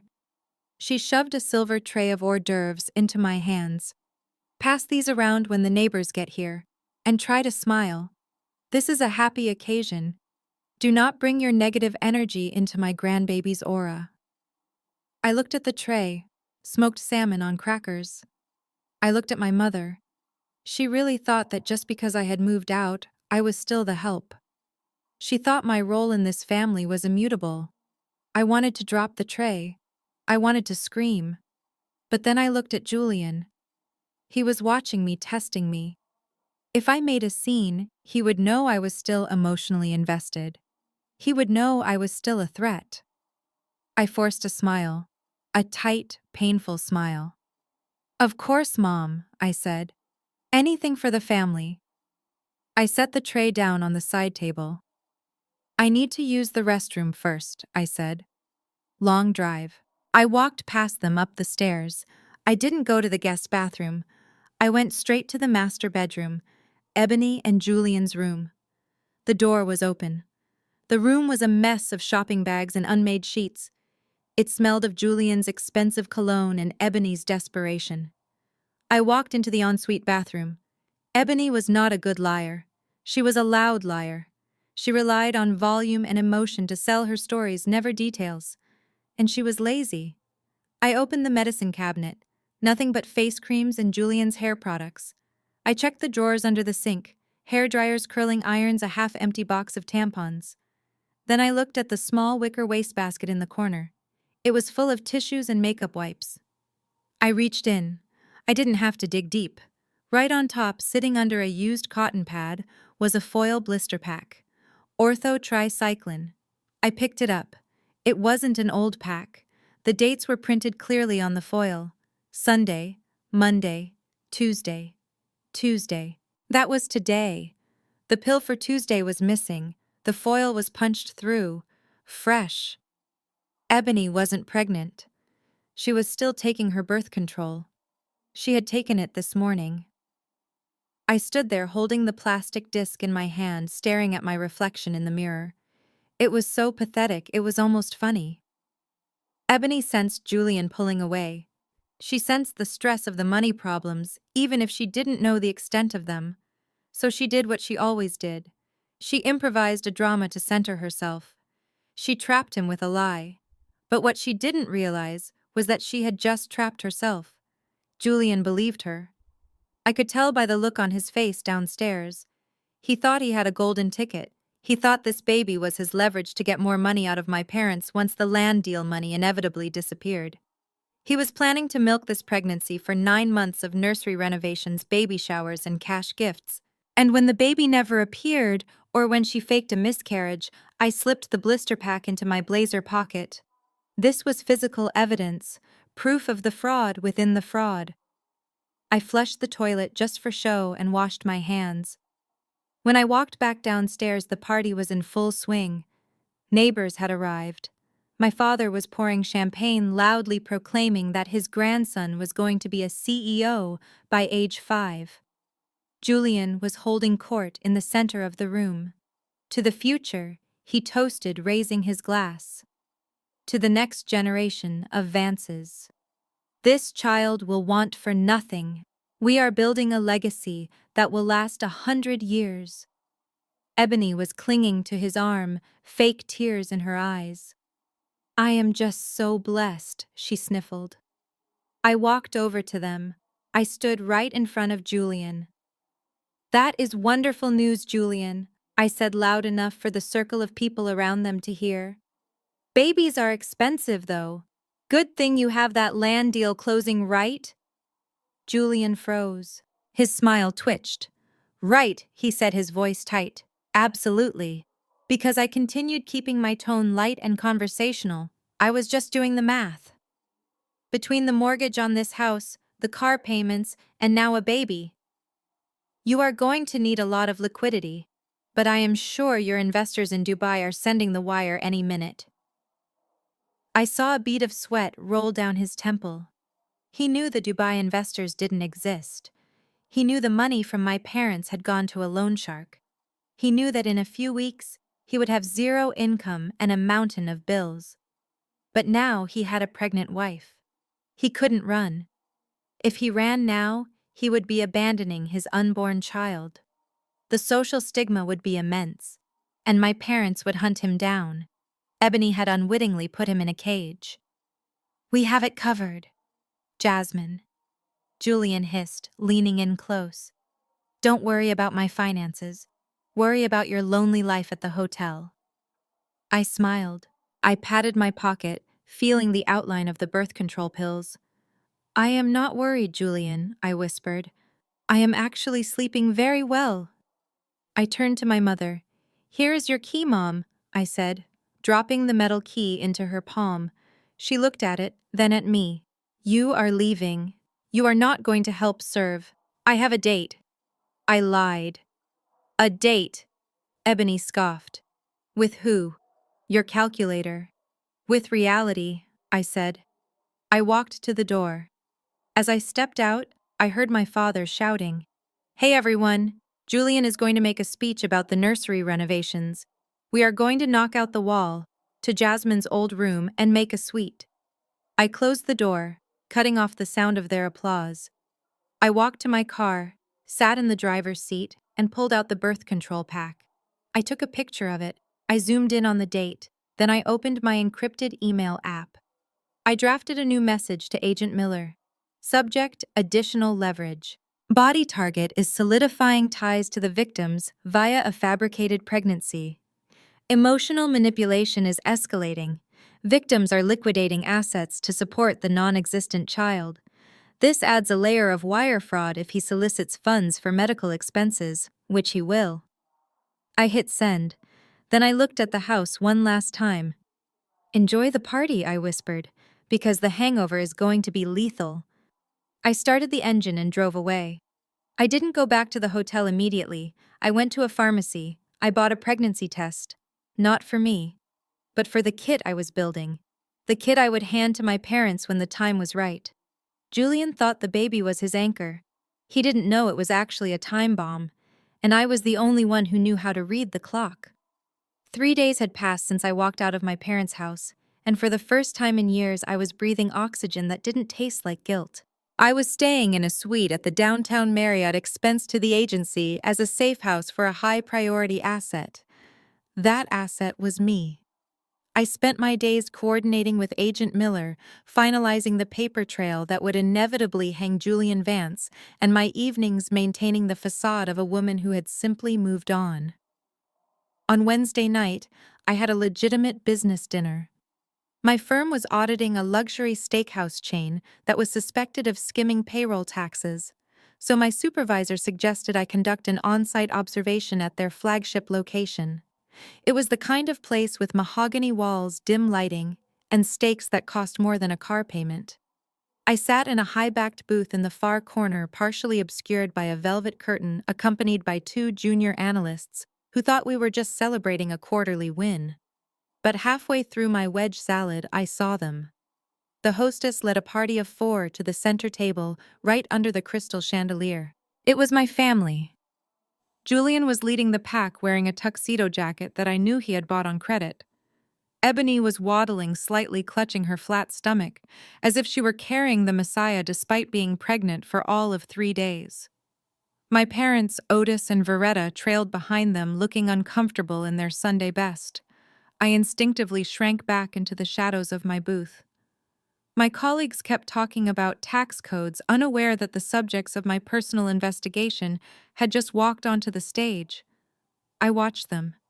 It was a fascinating study in delusion. They ordered the most expensive bottle of Cabernet on the menu. Julian ordered the tomahawk ribeye for the table. They were laughing, clinking glasses, and speaking at a volume that made other diners turn their heads.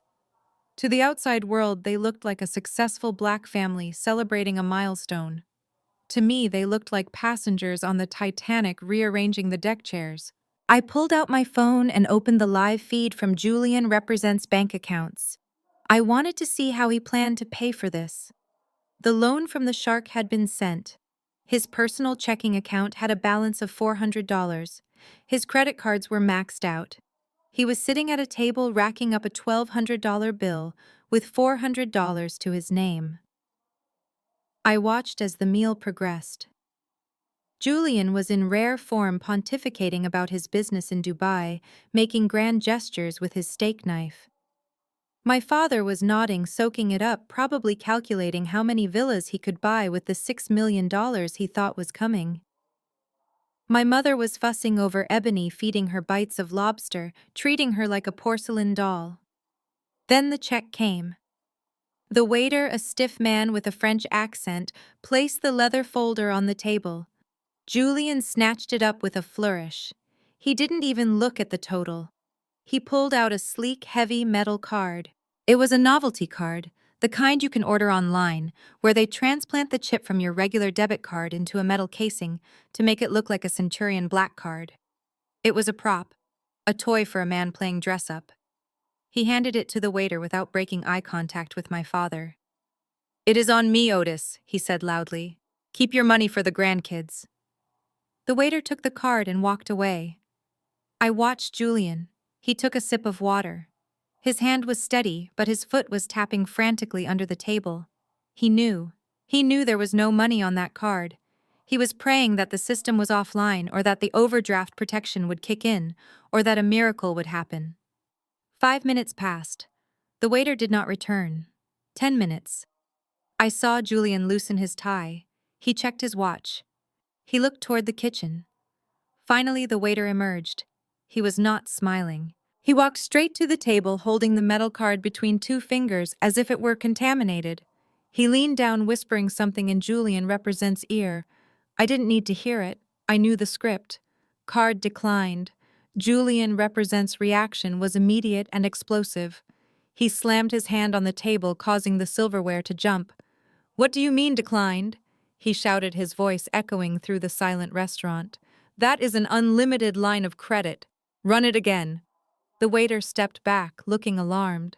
"Sir, we ran it 3 times. The bank has flagged the card. It is a hard decline. Do you have another form of payment?" Julian stood up, knocking his chair over. "This is ridiculous. Do you know who I am? I moved $6 million through international wires today. My bank probably froze the account for security because the transaction was so large. He was improvising. And he was using the very lie he had told my parents to cover his humiliation." My mother looked terrified. She grabbed Julian Represents' arm. "Julian, honey, calm down. It is just a mistake." "It is not a mistake," Veretta, Julian yelled, playing the victim with Oscar-worthy intensity. "It is profiling. That is what this is. A black man walks in here, spends big money, and suddenly his card does not work. It is the algorithm. The racist banking system sees a successful brother and tries to shut him down." He turned to the other diners, throwing his arms out. "You see this," he shouted. "You see what we have to deal with. I am a CEO, and they treat me like a criminal." It was a brilliant performance. He had turned his insolvency into a civil rights issue. My father, Otis, immediately stood up to support him. "That is right," Otis barked, puffing out his chest. "This is discrimination. We are going to sue this establishment." The manager was walking over now, looking grim. "Sir," the manager said calmly, "if you cannot pay, we will have to call the police." The word police pierced the bubble of Julian Represents' bravado. He froze. He could not have the police run his name. Not with the warrants, not with the FBI watching. He looked at my father. His eyes were wide, desperate. "Otis," he said, his voice dropping, "I left my other wallet in the car, the one with the corporate cards. But I don't want to leave you here as collateral while I go get it. It is humiliating. Can you handle this? Just for tonight, I will wire you the money back first thing in the morning when the bank unlocks my account." My father hesitated. He looked at the bill. It was likely over $1,000. He looked at my mother. He looked at the manager, who was already reaching for his radio. I I have got it, Otis stammered. My father reached into his back pocket and pulled out his worn leather wallet. He didn't pull out a metal card. He pulled out his debit card, the one connected to his pension fund, the one connected to the fixed income he had worked 40 years at the post office to earn. He handed it to the waiter with a shaking hand. I watched from my booth, feeling a cold knot in my stomach. That was money for his blood pressure medication. That was money for the heating bill. And he was handing it over to pay for a tomahawk steak that a con artist had eaten. Julian slumped back into his chair, wiping sweat from his forehead. "See," he muttered. "Family takes care of family. I will make it up to you, Otis. I will give you double." Ebony reached over and squeezed Julian Represent's hand. "It is okay, baby. We know the truth. They are just jealous of your success." They truly believed him. They were so desperate for the fairy tale that they ignored the glaring reality that the prince was broke. I couldn't watch anymore. I signaled for my own check. But before I left, I decided it was time to poke a hole in the lifeboat. I pulled out my phone. I had created a burner email address days ago, truthteller88. I opened a new message. I typed in Ebony Represent's email address. She had her phone sitting right on the table next to her wine glass. Subject: the math doesn't add up. Body: ask your husband why a multimillionaire pays for a car with a high-interest subprime loan. Ask him why his credit card was declined. Ask him about the $50 million debt in his name in the state of New York. Or better yet, check his pockets. He is carrying a pawn shop receipt for his watch. You are not safe. I hit send. I watched the table. Ding! Ebony Represent's phone lit up. She glanced at it casually, probably expecting an Instagram notification. She picked it up. She unlocked it. I saw her frown. She read the message. Then she read it again. Her eyes darted to Julian. He was busy pouring more wine, trying to regain his composure. Ebony looked at his wrist. He was wearing his gold Rolex. But the email said he had a pawn shop receipt. I saw her hand tremble. She looked back at the phone. Then she looked at the expensive ring on her finger. Doubt. It was a small, fragile thing, but it was there. "Julian," she said softly. "Yeah, babe?" he answered, smiling too wide. Ebony hesitated. She looked at the email again. Then she looked at my parents, who were smiling at her, believing she was the luckiest woman in the world. If she asked him, the fantasy would end. If she confronted him, she would have to admit that maybe, just maybe, her sister was right. She would have to admit that she was not a princess, but a fool. She swallowed hard. She turned off her phone and placed it face down on the table. Nothing, she said, her voice shaking. Just, "I love you." "I love you too," Julian said. She chose the lie. Greed had blinded her so completely that she refused to see the exit sign even when I lit it up in neon. I stood up, leaving a generous tip for my waiter. I walked past their table on my way out. I made sure my heels clicked loudly on the floor. "Jasmine," my mother exclaimed, spotting me. I stopped. I looked at the empty wine bottles. I looked at my father, Represent's defeated posture. I looked at Ebony, Represent's terrified eyes. "Rough night?" I asked, smiling. "We are celebrating." Julian interjected quickly, standing up to block me from getting too close. "A minor banking error. Nothing I can't handle." "Of course," I said. "Banking errors are so common for billionaires." I leaned in close to Ebony.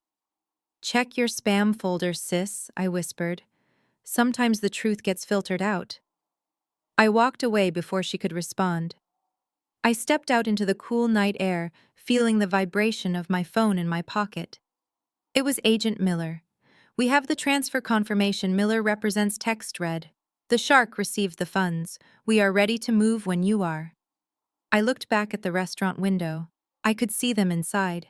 Ebony was frantically checking her phone again. Julian was arguing with the waiter about the tip. "Not yet," I texted back. "Let them suffer one more day." Friday. We take them down on Friday. I got into my car. The cracks were not just appearing, the whole foundation was crumbling, and I was the only one with a blueprint of the ruins. Friday arrived with a tension so thick it felt like humidity. This was the day. The deadline. The grand finale. Upstairs, the house was vibrating with the chaotic energy of a family preparing for their coronation.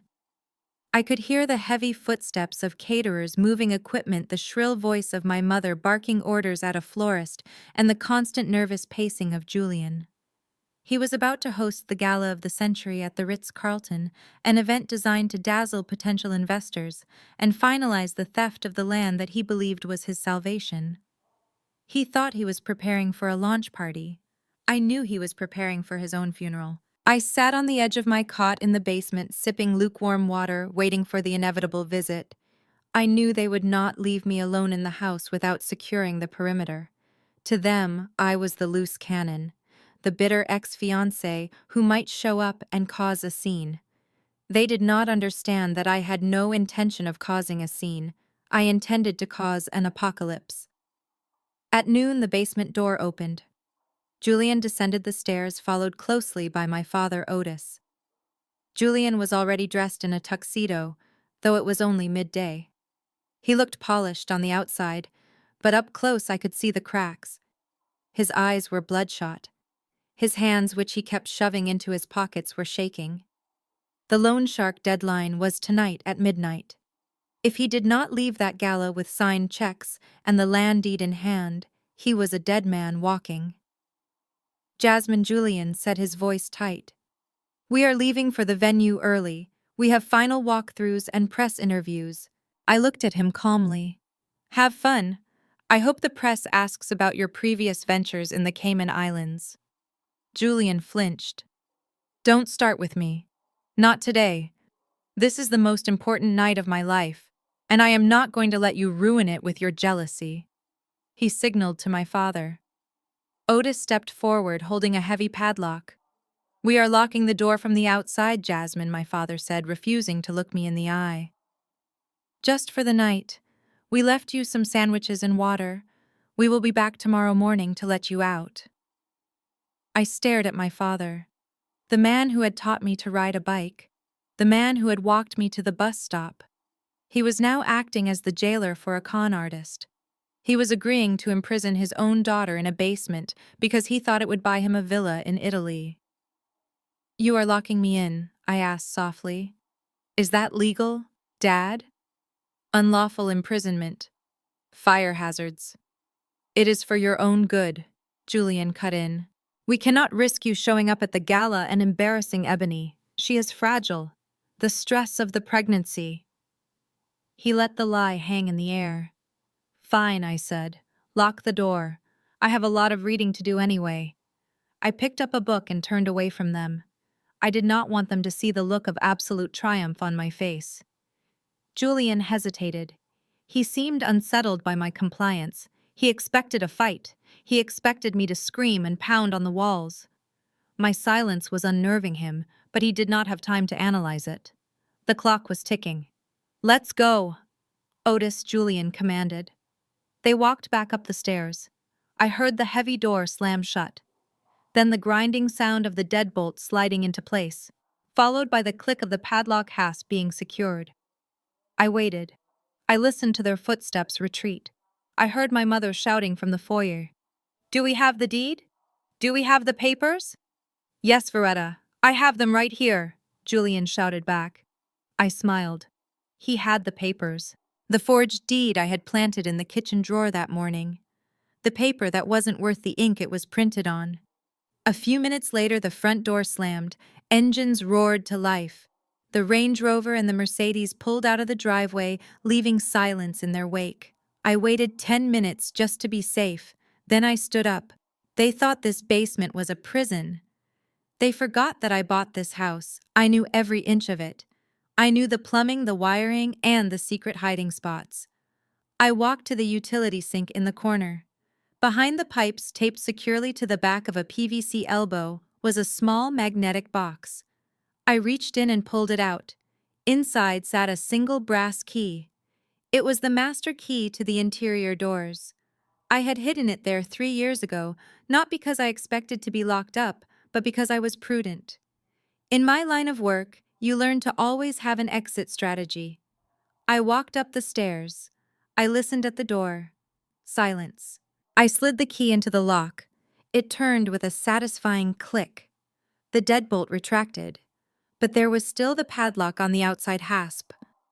I didn't panic. I knocked gently on the doorframe. The hinges were on the inside. I went back down to my tool chest. I grabbed a screwdriver and a hammer. It took me less than 3 minutes to pop the hinge pins out. I pulled the heavy door toward me, creating a gap on the hinge side and squeezed through. I was out. I walked into the kitchen. It was a wreck. Empty champagne bottles, discarded ribbon, and half-eaten toast littered the counters. They had left in a whirlwind of entitlement, expecting to return as royalty. I walked upstairs to the master bedroom. My bedroom. I went to the closet. Ebony had shoved my clothes to the back, buried behind her new flashy outfits. I pushed her sequined dresses aside and found the garment bag I had hidden in the very back behind the winter coats. I unzipped it.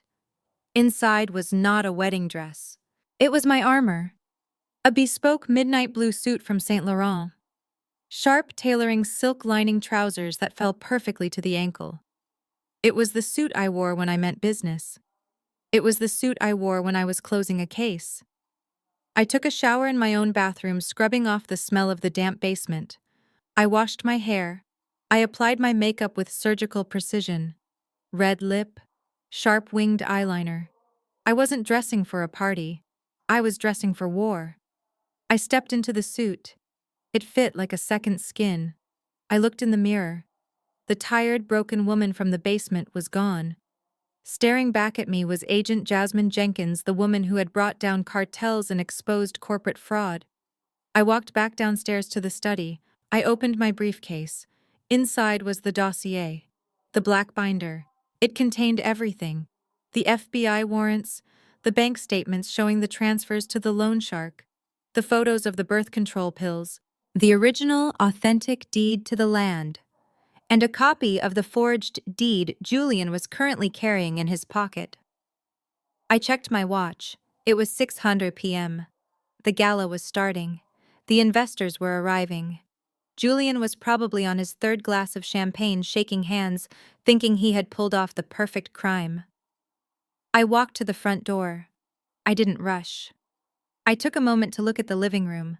The family photos on the mantel were all lies. Posed smiles hiding rot. I realized with a sudden clarity that I would never live in this house again. Once this night was over, the bank would take it. And I was okay with that. A house is not a home when it is filled with vipers. I opened the front door and stepped out into the cool evening air. Parked at the curb just down the street was a black Suburban with tinted windows. The engine was idling. I walked down the driveway, my heels clicking on the pavement. I didn't look back at the house. The rear window of the Suburban rolled down. Agent Miller was sitting there looking at his watch. "You are right on time," he said. I opened the door and slid into the leather seat. The air inside was cool and smelled of coffee and government efficiency. "Is the team in position?" I asked. Miller nodded. "We have agents inside the venue posing as waiters. We have a team at the exits, and we have the loan shark Vinnie Moretti under surveillance. He is in the building, Jasmine. He is waiting for the deed." "Good," I said, placing the heavy binder on my lap. "Let's not keep them waiting." Miller signaled the driver. The car pulled away from the curb, merging into the traffic. "Are you sure you want to do this yourself?" Miller asked, looking at me with concern. "We can go in and arrest him now. You do not have to be the one to drop the hammer." I looked out the window as the city lights began to blur past us. I thought about the wedding dress. I thought about the basement. I thought about my father handing over his pension card. "Yes," I said, my voice cold and steady. "I do." He wanted to show Miller. He wanted to be the center of attention. I'm just going to give him the spotlight he deserves. "Drive fast," I added. "I don't want to miss the toast." The car accelerated, heading toward the city skyline, toward the Ritz-Carlton, toward the end of Julian Vance. I closed my eyes and took a deep breath. The next time I opened them, I would be standing on a stage and my family would finally see who was really holding the power. The crystal chandeliers of the Ritz-Carlton ballroom were real, but everything else in the room was a forgery. As I stood in the shadows of the velvet-lined entryway flanked by Agent Miller and 3 forensic auditors from my firm, I took a moment to appreciate the sheer scale of the deception. The room was bathed in golden light, smelling of expensive lilies and the nervous sweat of a man who knew his time was up. Waiters in white gloves circulated with trays of caviar weaving through a crowd of the city's elite, or at least people Julian hoped were elite. I recognized a few local politicians, some B-list celebrities, and a lot of hungry-looking venture capitalists who were desperate for the next big thing. I watched my family from a distance. They were performing their roles with tragic enthusiasm. My mother, Veretta, was wearing a gold sequined gown that was far too tight, laughing loudly at a joke made by a man she didn't know. My father, Otis, was puffing on a cigar near the terrace doors, acting the part of the landed gentry, completely unaware that the house he was bragging about was already in default. And then there was Ebony. She was standing in the center of the room right under the largest chandelier, ensuring the light hit her just right. She was wearing a floor-length emerald gown that I knew for a fact still had the security tag on the hem because she planned to return it tomorrow. But it was her jewelry that made me almost laugh out loud. She was dripping in diamonds, a heavy necklace, chandelier earrings, and a bracelet that looked like it weighed 5 pounds. To the untrained eye, she looked like royalty. But I wasn't an untrained eye. I knew that necklace. It was high-grade cubic zirconia set in silver-plated alloy. I had seen the exact same set on a discount website when I was tracking her credit card activity 2 days ago. She was wearing $89 worth of glass and acting like she owned the building. She was holding court with a group of women, rubbing her flat stomach theatrically. I could read her lips from across the room. The heir, the legacy, the millions. She was selling the lie of the pregnancy just as hard as Julian was selling the lie of the land. Julian was on the small stage at the front of the room adjusting the microphone. He looked impeccable in his tuxedo, but I could see the tension in his jaw. He was scanning the room, not looking for friends but looking for threats. He was looking for Vinnie Moretti. I followed his gaze. In the back corner near the bar stood a man who didn't fit in. He was wearing a suit that was too expensive and a watch that cost more than my car. He wasn't drinking. He was just watching Julian. That was the shark. He was waiting for the announcement. He was waiting for the public declaration that the land was secured so he could feel confident about his loan extension. Julian tapped the microphone. The feedback squeal cut through the chatter. The room went silent. Ladies and gentlemen, distinguished guests, Julian began, his voice booming with practiced charisma. Thank you for joining us on this historic night. Tonight isn't just a party. It is a beginning. It is the start of a new era for this city and for my family. He gestured to Ebony, who waved regally to the crowd. My wife and I have a vision, Julian continued. We believe in building things that last. We believe in legacy. And that is why I am thrilled to announce the launch of the Vance International Resort Project. A ripple of polite applause went through the room. Julian smiled, gaining confidence. For months we have been working tirelessly to secure the perfect location, a location that honors the history of this community while looking forward to a prosperous future. And I am proud to say that as of today we have secured the deed to 10 acres of prime, undeveloped land just north of the city limits. My parents beamed. My father gave a thumbs up. This land has been in my wife's family for generations, Julian said, his voice dropping to a somber, respectful tone. And her parents, Otis and Veretta Jenkins, have graciously agreed to partner with me to transform that dormant soil into a world-class destination. He held up a folder, a blue legal folder. Right here in my hand, I have the signed transfer deed, Julian announced. This document represents not just dirt and grass, but the future. It represents $6 million of initial investment from our partners abroad and a projected value of $50 million within 5 years. The crowd gasped. $50 million. Greed is a powerful drug, and Julian was dosing them heavy. I looked at Agent Miller. He nodded. It was time.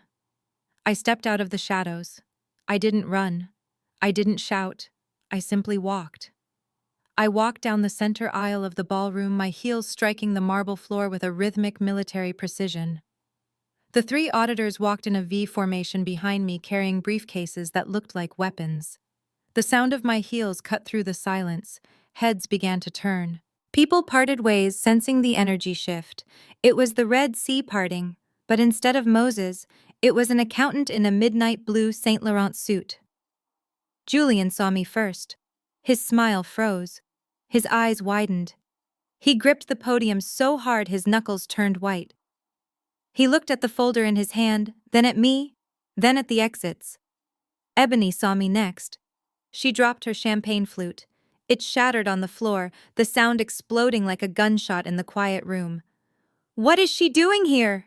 Ebony shrieked. Her voice wasn't regal anymore. It was shrill, terrified. I kept walking.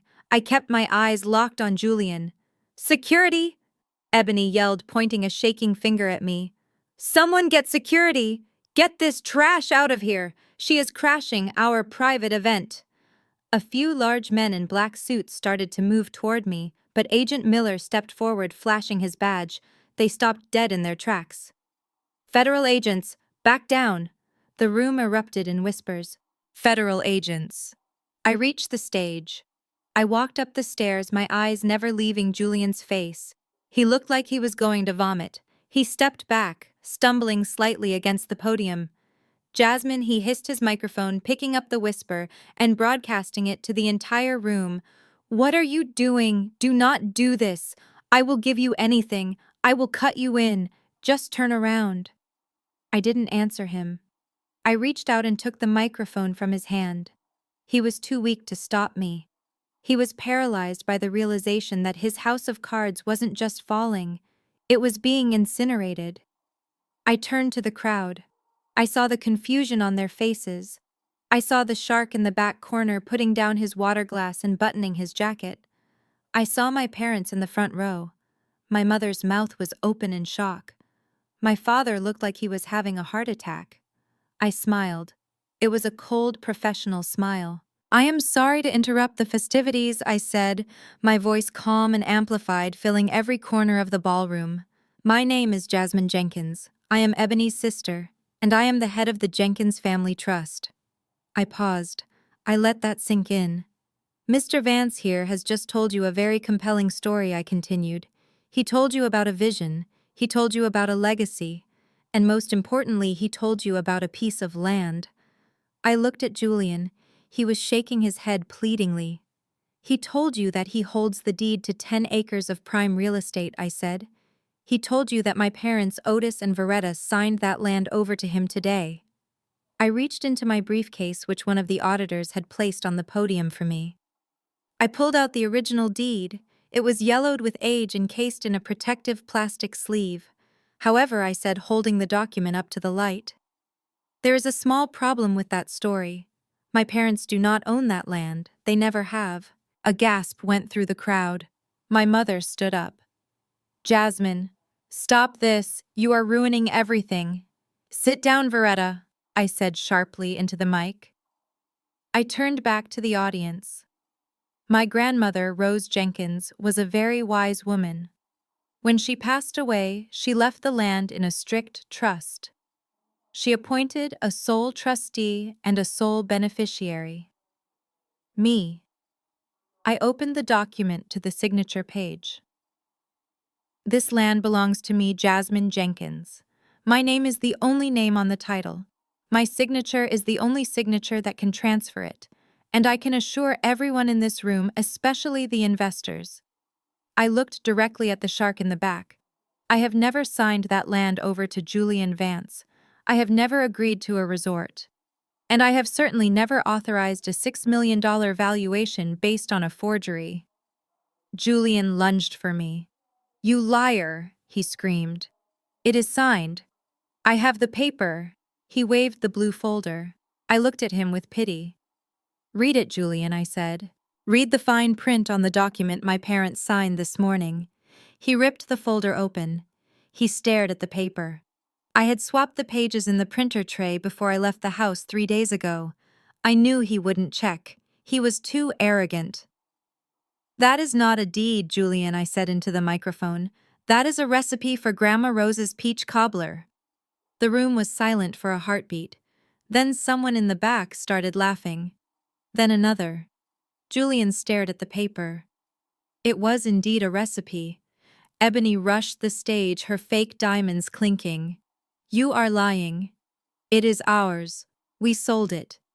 We have the money." She grabbed Julian's arm. "Tell them, Julian. Tell them we have the money." Julian looked at her. He looked at the laughing crowd. He looked at the shark, who was now walking toward the exit with a look of murderous intent. I, Julian stammered. I stepped closer to the mic. "He doesn't have the money, Ebony," I said. "And he doesn't have the land. What he does have, however, is a very serious problem with the federal government." I gestured to Agent Miller. "The party is over," I said. "And Julian, you might want to ask for a refund on the catering. You won't be around to eat the dessert." The laughter in the ballroom died down, slowly replaced by a suffocating silence that felt heavier than the crystal chandeliers overhead. Julian was staring at the recipe for peach cobbler in his trembling hands, his face a mask of ashen gray. Ebony stood frozen halfway up the stairs to the stage, her mouth opening and closing like a fish out of water, unable to comprehend that the paper shield she thought protected her was actually a culinary heirloom. My parents, Otis and Veretta, were gripping the edge of their table, their knuckles white, looking back and forth between me and Julian, waiting for someone to yell cut and tell them this was all a terrible joke. But I was not joking. I was just getting started. I signaled to the forensic team in the back. The lights in the ballroom dimmed further, casting the room into shadow. A massive projection screen descended from the ceiling behind me. The hum of the projector was the only sound in the room for a long, agonizing second. Then a beam of light cut through the darkness, illuminating the screen with high-definition clarity. "Let us talk about assets," I said, my voice echoing through the speakers. Julian mentioned a $6 million investment from Dubai. He mentioned a portfolio of international holdings. I clicked the remote in my hand. The screen changed. It was not a bank statement from Dubai. It was a screenshot of an online gambling portal. "This is Julian. Is activity log from last night," I continued, pointing to the screen. "As you can see, he is not trading stocks. He is playing high-stakes poker in a virtual casino hosted on a server in Russia. And he is not winning." The crowd gasped as the numbers scrolled. Losses in the thousands, then tens of thousands. I clicked again. A new document appeared. This one was a federal tax lien. "This is a summary of debts filed against Julian Vancerelli in the state of New York." I explained, my tone clinical, like a surgeon detailing a tumor. $50 million in outstanding judgments, 4 counts of wire fraud, 2 counts of identity theft, and a pending investigation for running a Ponzi scheme that targeted elderly retirees in Florida. I looked down at Julian. He was shaking his head violently, sweat dripping from his chin onto his tuxedo shirt. "That is fake," he screamed, finding his voice. "She doctored those. She is a hacker." I ignored him. I turned my attention to the front row where my parents sat paralyzed. "Mom, Dad," I said, softening my voice just enough to make the knife twist deeper. "You were so proud today. You told everyone that you secured a bridge loan, $500,000 against the house. You thought you were paying for closing costs on the land." I clicked the remote again. A transaction log appeared. It was the wire transfer I had intercepted and tracked yesterday. "Here is where your money went," I said. The screen showed the path of the funds. It did not go to a title company. It did not go to an escrow account. It went to a shell company in the Cayman Islands, then bounced to a private account in New Jersey, owned by a known loan shark. "Your $500,000 is gone," I said simply. "It didn't buy you a villa. It bought Julian another week of life. You just sold your home to pay off his gambling debts to the mob." My mother let out a sound that was half scream, half sob. She slumped against my father, who looked as if he had been struck by lightning. He was staring at the screen, reading the numbers over and over again, trying to make the math work in his favor. But the math never lies. You gave it to a loan shark, Otis whispered, his voice trembling. My pension, my house. Julian backed away from the podium, his eyes darting around the room. It was an investment, he yelled, his voice cracking. I was going to double it. I just needed time. I clicked the remote one last time. But surely, I said, looking at Ebony, there is one thing that is real. One investment that is worth protecting. The future heir. The baby. The screen changed. It was a high-resolution photo of the birth control pack I had found in Ebony's trash. The timestamp was clearly visible in the corner. Tuesday, 8:45 a.m. Ebony. I said, my voice dripping with disdain. You told everyone you were pregnant to trap a man who was already trapping you. You are still taking your birth control. There is no baby. There is no heir. There is just a desperate woman trying to secure a bag that is already empty. The reaction in the room was visceral. A collective murmur of disgust swept through the crowd. People were pulling out their phones, recording the meltdown. The flashbulbs popped like fireworks. Ebony covered her face with her hands, letting out a wail of humiliation that echoed off the walls. She collapsed onto the stairs, her fake diamonds clinking against the wood, a heap of green satin and lies. That was the breaking point. Julian looked at the screen. He looked at the jeering crowd. He looked at the shark, who was now standing by the exit talking on a burner phone. He realized there was no way out. The humiliation was total. The exposure was absolute. He snapped. With a roar of primal rage, Julian lunged. He didn't run for the exit. He ran for me. I will kill you, he screamed, his face contorted into a mask of pure violence. You ruined everything, you blurred. He cleared the distance between us in seconds. He scrambled up the stairs. His hands reached out like claws, aiming for my throat. My parents screamed. The crowd panicked. But I didn't move. I didn't flinch. I didn't even drop the microphone. I stood my ground because I knew something Julian didn't. I wasn't just a sister with a grudge. I was a federal asset, and federal assets have protection. 2 inches before his fingers could graze the fabric of my suit, a wall of muscle slammed into him. Agent Miller stepped out from behind the curtain. He didn't just stop Julian. He leveled him. With a practiced, fluid motion, Miller drove his shoulder into Julian's chest, lifting him off his feet and slamming him onto the hardwood stage floor. The sound of the impact was sickeningly loud. The breath left Julian's body in a wheezing gasp. Before Julian could even think about getting up, 2 more agents were on him. One knee to the back, arms wrenched behind him. The click of handcuffs was the sweetest sound I had ever heard. Stay down, Miller shouted, pressing Julian Represent's face into the floorboards. Federal agents, do not move. Julian struggled, spitting and cursing. Let me go. She is lying. She is the criminal. I walked over to where he lay pinned. I looked down at him. From this angle, he looked so small, so pathetic. The tuxedo was rumpled, his hair was a mess, and the arrogance that had defined him for 2 years was gone, replaced by the terror of a trapped animal. I leaned down, bringing the microphone close to my lips so the entire room could hear my final words to him. You wanted a wedding, Julian, I asked softly. You wanted a union.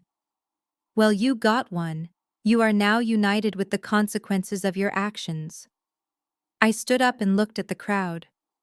I apologize for the disruption, I said, smoothing my jacket, but I believe in transparency, and I believe that when you steal from my family, even the family that betrayed me, you pay the price. I looked down at my parents in the front row.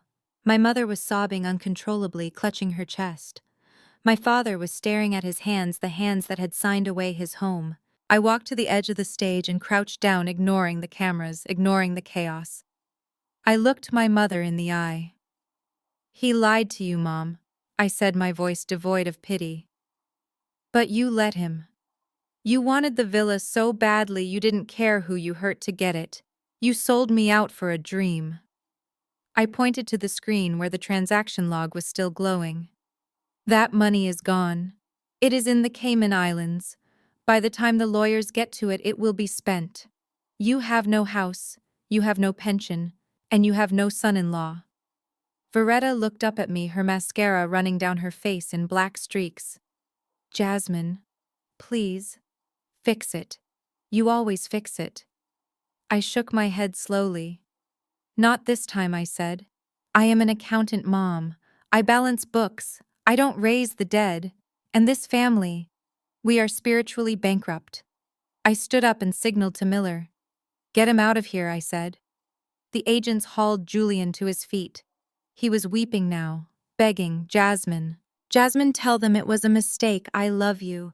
I always loved you. I watched them drag him away, his expensive shoes dragging uselessly on the floor. Ebony was still sitting on the stairs, rocking back and forth. I didn't say a word to her. Her punishment was just beginning. She had married a ghost, and now she was the widow of a fraud. As the agents pushed Julian through the double doors at the back of the ballroom, the sound cut through the murmurs of the crowd. It started faint, then grew louder. Wail, wail, wail. Sirens. Blue and red lights began to flash against the high windows of the ballroom, reflecting off the crystals painting the room in the colors of the law. The police were here. The FBI was here. The shark was likely slipping out the back door to avoid them. The party was officially over. I placed the microphone on the podium. It made a dull thud. I picked up my briefcase. I walked down the stairs, stepping over the train of Ebony's emerald dress without looking down. I walked past my parents, who were too broken to even reach out to me. I walked down the center aisle, the crowd parting for me again, but this time there was no confusion. There was only fear and respect.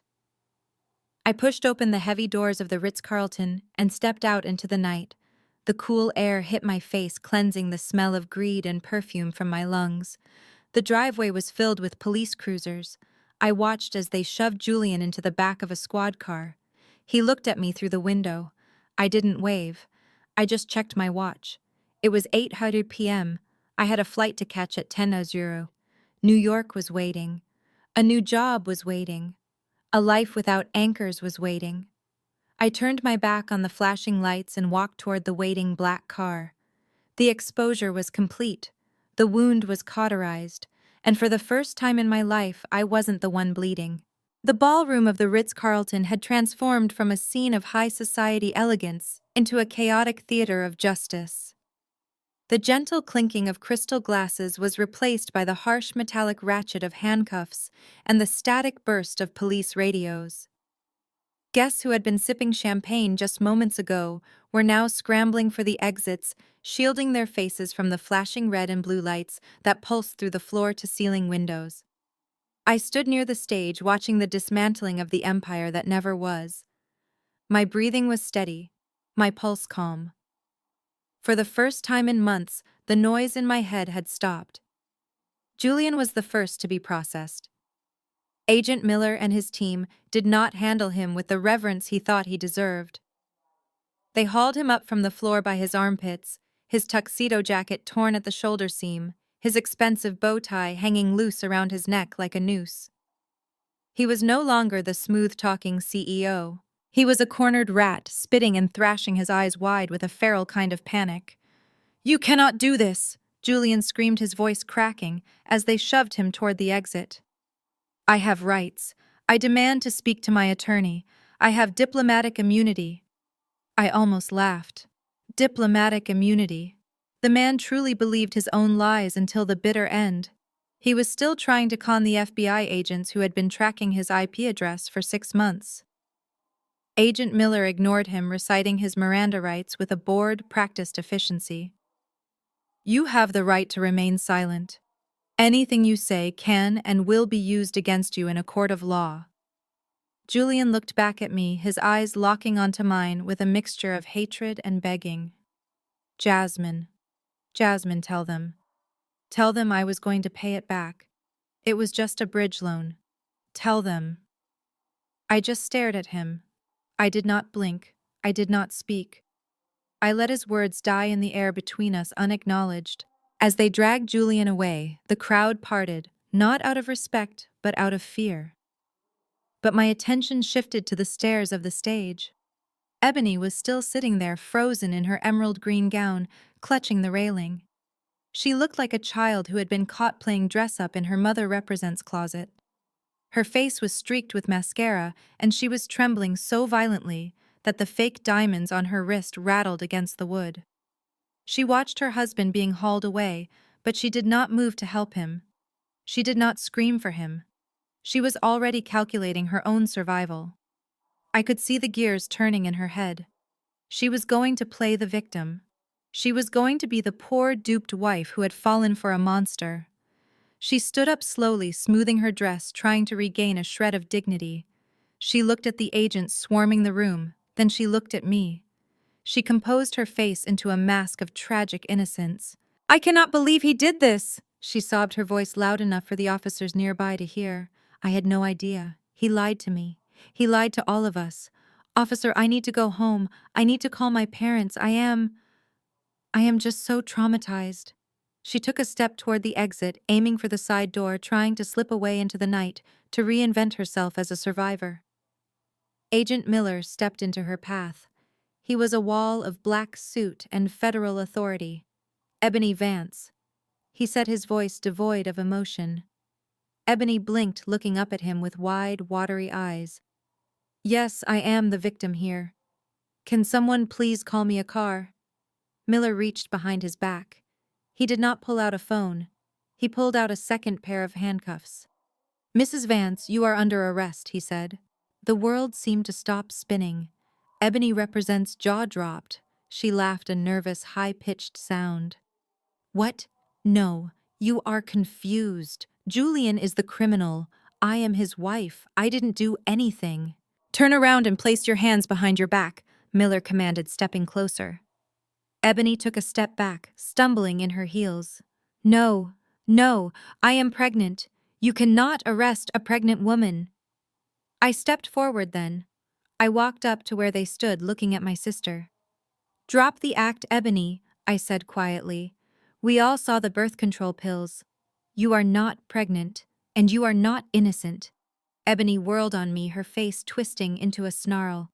"This is your fault. You told them lies about me. I didn't do anything. I just spent the money he gave me. That is not a crime." Agent Miller pulled a folded document from his inside pocket. He held it up. It was a corporate filing document. "Ebony Vance," he read. "Listed as Chief Financial Officer and Co-Director of Vance Global Enterprises. Signatory on 3 fraudulent business loan applications totaling $4 million. Signatory on the wire transfer documents that moved stolen funds to the Cayman Islands." Ebony stared at the paper. Her face went pale white. I didn't read them," she stammered. "Julian told me to sign. He said it was just for tax purposes. He said it made me a boss. He said I was an executive." I shook my head, feeling a cold kind of pity for her. She had been so desperate for the title, for the status, that she had signed her life away without reading a single paragraph. I walked closer to her, invading her personal space. "Ignorance is not a defense, Ebony," I said, my voice hard. "When you sign your name as a director of a company, you are responsible for what that company does. You wanted the title. You wanted the power. You wanted to tell everyone you were a business owner." I pointed to the handcuffs in Miller Represent's hand. "Well, congratulations. You are now responsible like one." Ebony looked at me, realizing for the first time that this was not a dream. She wasn't going home. She wasn't going to the villa. She was going to federal prison. "Jasmine, help me," she screamed, grabbing my arm. Her nails dug into my suit jacket. Tell them I am stupid. Tell them I didn't know. You are a lawyer or something, right? Fix this." I peeled her fingers off my arm one by one. "I am not a lawyer, Ebony," I said.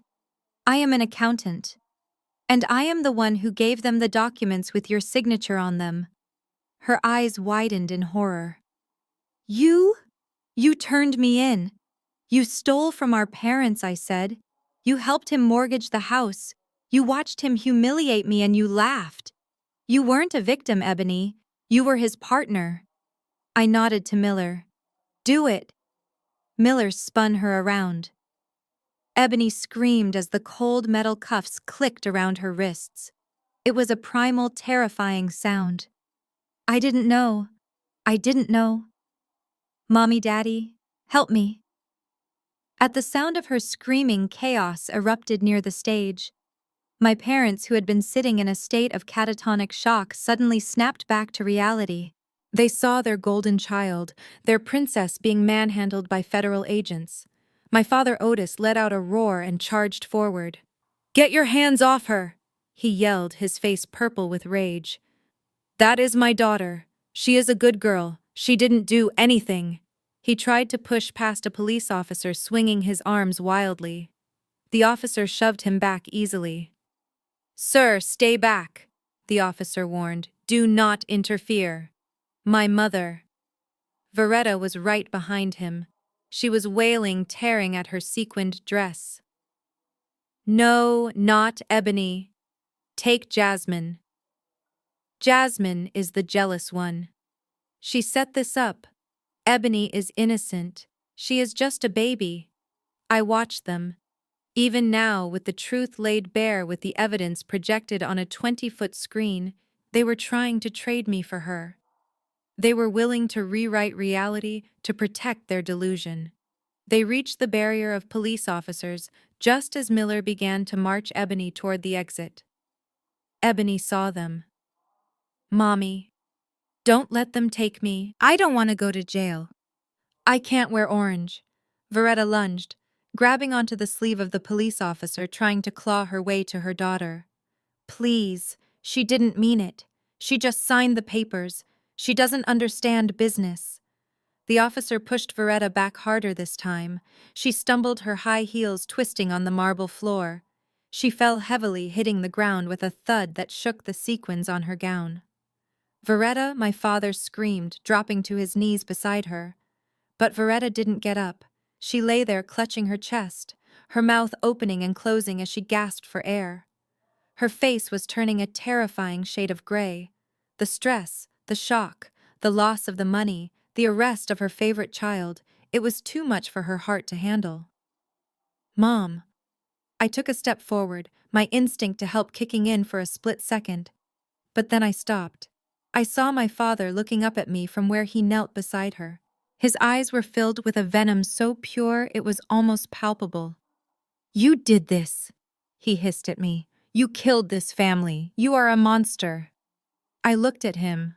I looked at my mother gasping on the floor, surrounded by paramedics who were already rushing in. I looked at Ebony being dragged out the door, screaming my name. I didn't feel like a monster. I felt like a surgeon who had just cut out a tumor, only to realize the patient was already dead. "I didn't do this, Dad," I said, my voice echoing in the sudden silence of the room. "You did. You chose the lie. You chose the greed. I just turned on the lights. I turned away from them. I couldn't help them. I couldn't save them. And for the first time in my life, I didn't want to." Outside, the sirens were deafening. I walked out of the ballroom, following the path of the agents. I watched as they shoved Ebony into the back of a separate squad car from Julian. She was kicking the window, sobbing, her face pressed against the glass. Julian was in the car ahead of her, staring straight ahead, looking like a man who was already trying to figure out who he could con in prison. I stood on the sidewalk, the cool wind whipping my hair across my face. Agent Miller walked up to me holding a clipboard. "We have them, Jasmine," he said. "The evidence is airtight. With your testimony and the documents you provided, they are looking at 20 years. Minimum." And the parents I asked, looking back at the hotel entrance where an ambulance was now pulling up. "They are not being charged," Miller said. "Technically, they are victims.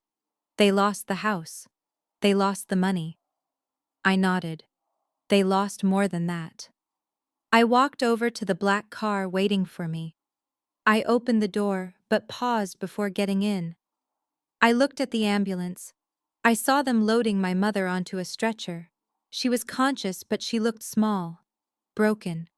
My father was holding her hand, weeping. They had everything they ever wanted, I whispered to myself. They had a daughter who loved them. They had a paid-off home. They had security, and they traded it all for a fake title and a cubic zirconia necklace. I got into the car and closed the door. The sound of the sirens was muffled now, distant. "To the airport, please," I told the driver. He looked at me in the rearview mirror. "You leaving town, I am leaving the past," I said. As the car pulled away, I didn't look back at the flashing lights. I looked forward at the city skyline at the open road. My phone buzzed in my pocket. It was a notification from Zillow. The status of my parents' house, my house had just been updated.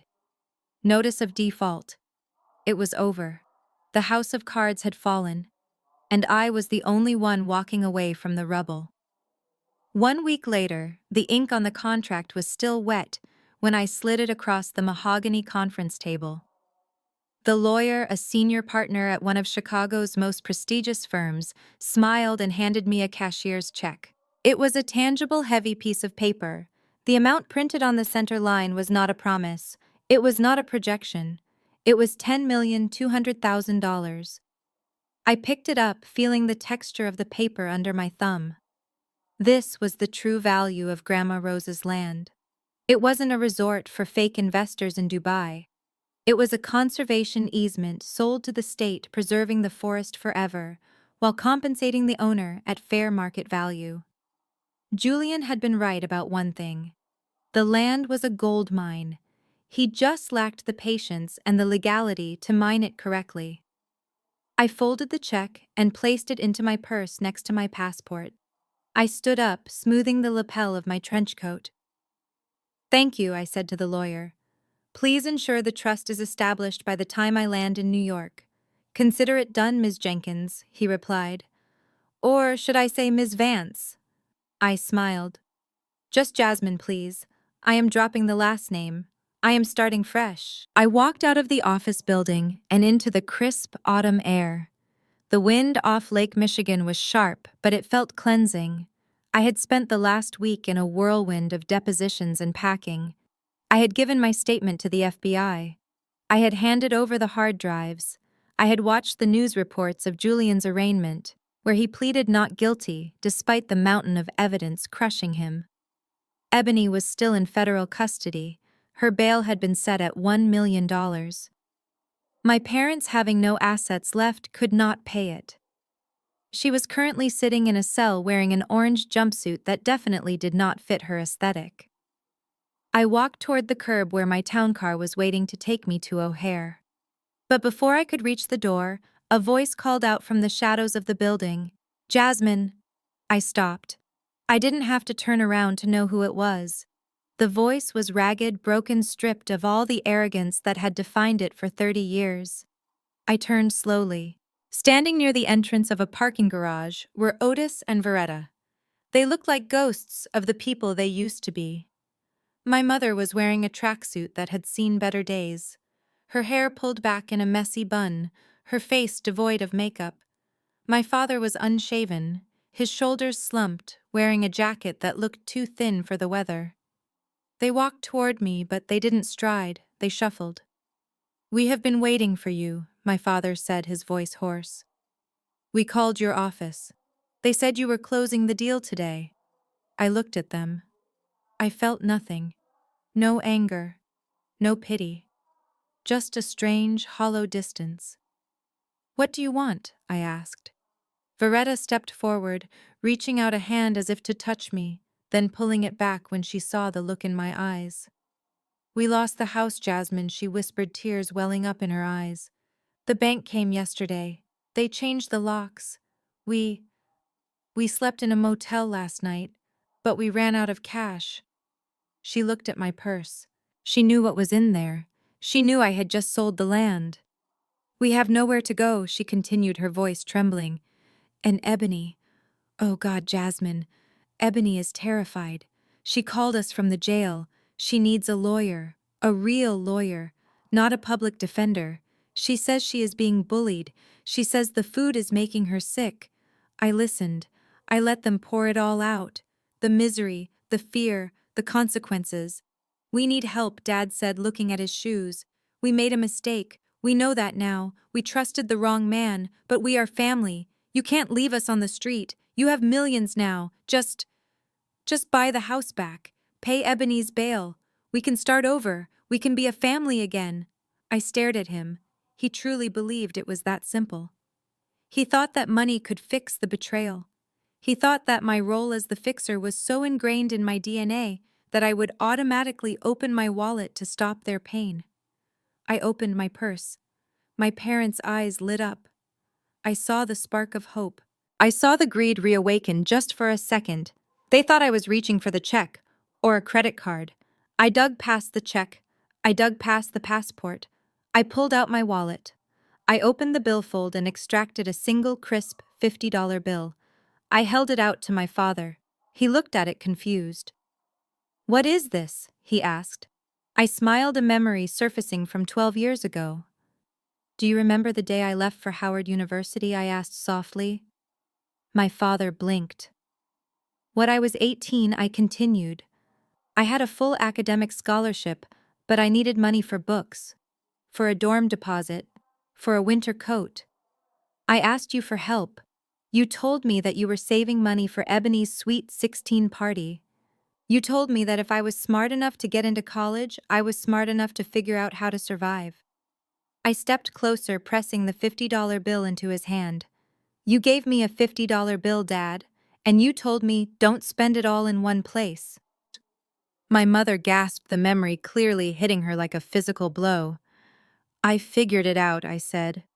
"I worked 3 jobs. I studied by candlelight. I built a career. I built a life. And you were right. That struggle made me who I am." I closed his fingers around the bill. "So I am returning the favor. Here is $50. Use it wisely. Maybe it will buy you a night at a hostel. Maybe it will buy you a bus ticket. But it is all you are getting from me." "You can't be serious," my mother wailed. $50, Jasmine. We are destitute. We are your parents. "And I was your daughter," I said coldly. "But you sold me for a Range Rover. You mortgaged my home to fund a con artist. You watched your other daughter humiliate me, and you cheered." I reached into my purse again and pulled out a folded piece of paper. It wasn't a check. It was a pamphlet I had picked up in the lobby. "Here," I said, handing it to my mother. "This is a list of state-funded shelters in the greater Chicago area. I circled the ones that have job placement programs. I suggest you start there. They can help you get back on your feet." Jasmine Veretta screamed, grabbing my arm. "You are cruel. You are heartless. How can you do this to us?" I pulled my arm away, brushing off her touch as if it were dust. "I am not doing this to you, Mom," I said. "You did this to yourselves. You bet on the wrong horse. And now you have to walk home." I turned around and walked to the town car. The driver held the door open for me. "Jasmine. Don't you walk away." "Jasmine." I slid into the leather seat. The interior smelled of vanilla and expensive leather. It was quiet, peaceful. "Drive," I said to the driver. As the car pulled away, I looked out the tinted window. I saw my parents standing on the sidewalk, looking small and gray against the towering glass building. My father was staring at the $50 bill in his hand. My mother was screaming at the bumper of my car. I didn't feel sad. I felt light. I felt like a balloon that had finally been cut loose from a heavy sandbag. 30 minutes later, I was walking through the terminal at O'Hare. But I wasn't heading to the economy security line. I walked to the private lounge. I handed my ticket to the concierge. "First class to New York City." "Ms. Jenkins," she said with a smile. "Boarding in 10 minutes." I walked onto the plane. I turned left, not right. I found my seat, a spacious pod with a lie-flat bed. I sat down and exhaled, feeling the tension of the last 3 months drain out of my muscles. A flight attendant appeared instantly. "Champagne, Ms. Jenkins." I looked at the crystal flute on her tray. The bubbles were rising to the top, golden and effervescent. "Yes," I said. "Please." She handed me the glass. I took a sip. It was cold, crisp, and tasted like victory. I pulled out my phone one last time before putting it in airplane mode. I had one final notification, a news alert. Breaking news. Julian Vance denied bail. Facing 20 years for massive wire fraud scheme. Wife Ebony Vance transferred to maximum security holding. I swiped the notification away. I opened my contacts. I scrolled to mom and dad. I hit block. I scrolled to Ebony. I hit block. Then I turned off the phone. The plane began to taxi. I felt the engines roar to life beneath me, a powerful vibration that signaled the start of a journey. I looked out the window as Chicago began to shrink below us. The streets, the buildings, the house in the suburbs with the foreclosure notice on the door, it all became small, insignificant. I had come back to save my home, but I realized I had to burn it down to save myself. I had lost a fiancé, a sister, and parents, but I had found something much more valuable. I had found my worth, and $10 million didn't hurt either. I raised my glass to the clouds outside. They wanted a wedding of the century, I whispered to the empty air. I gave them the trial of the century. I closed my eyes and took another sip of champagne. The past was gone. The future was unwritten. And for the first time in my life, the pen was in my hand. If you enjoyed this story of justice served cold, please like and subscribe. Let me know in the comments if you have ever had to cut toxic family out of your life to save your own sanity. Until next time, remember, the best revenge isn't getting even. It is getting paid and getting out. This journey taught me that you cannot save people who are determined to destroy themselves, even if they share your blood. For years, I thought my role was to fix their mistakes, but I realized that enabling their greed was only prolonging the inevitable. True freedom comes when you stop paying the price for other people's delusions. Walking away wasn't an act of cruelty. It was an act of survival. I lost a family that never truly saw me, but I gained a life that is authentically mine. If you have ever had to choose your peace over toxic loyalty, hit the like button and subscribe. Share your story of breaking free in the comments below. I read every single one.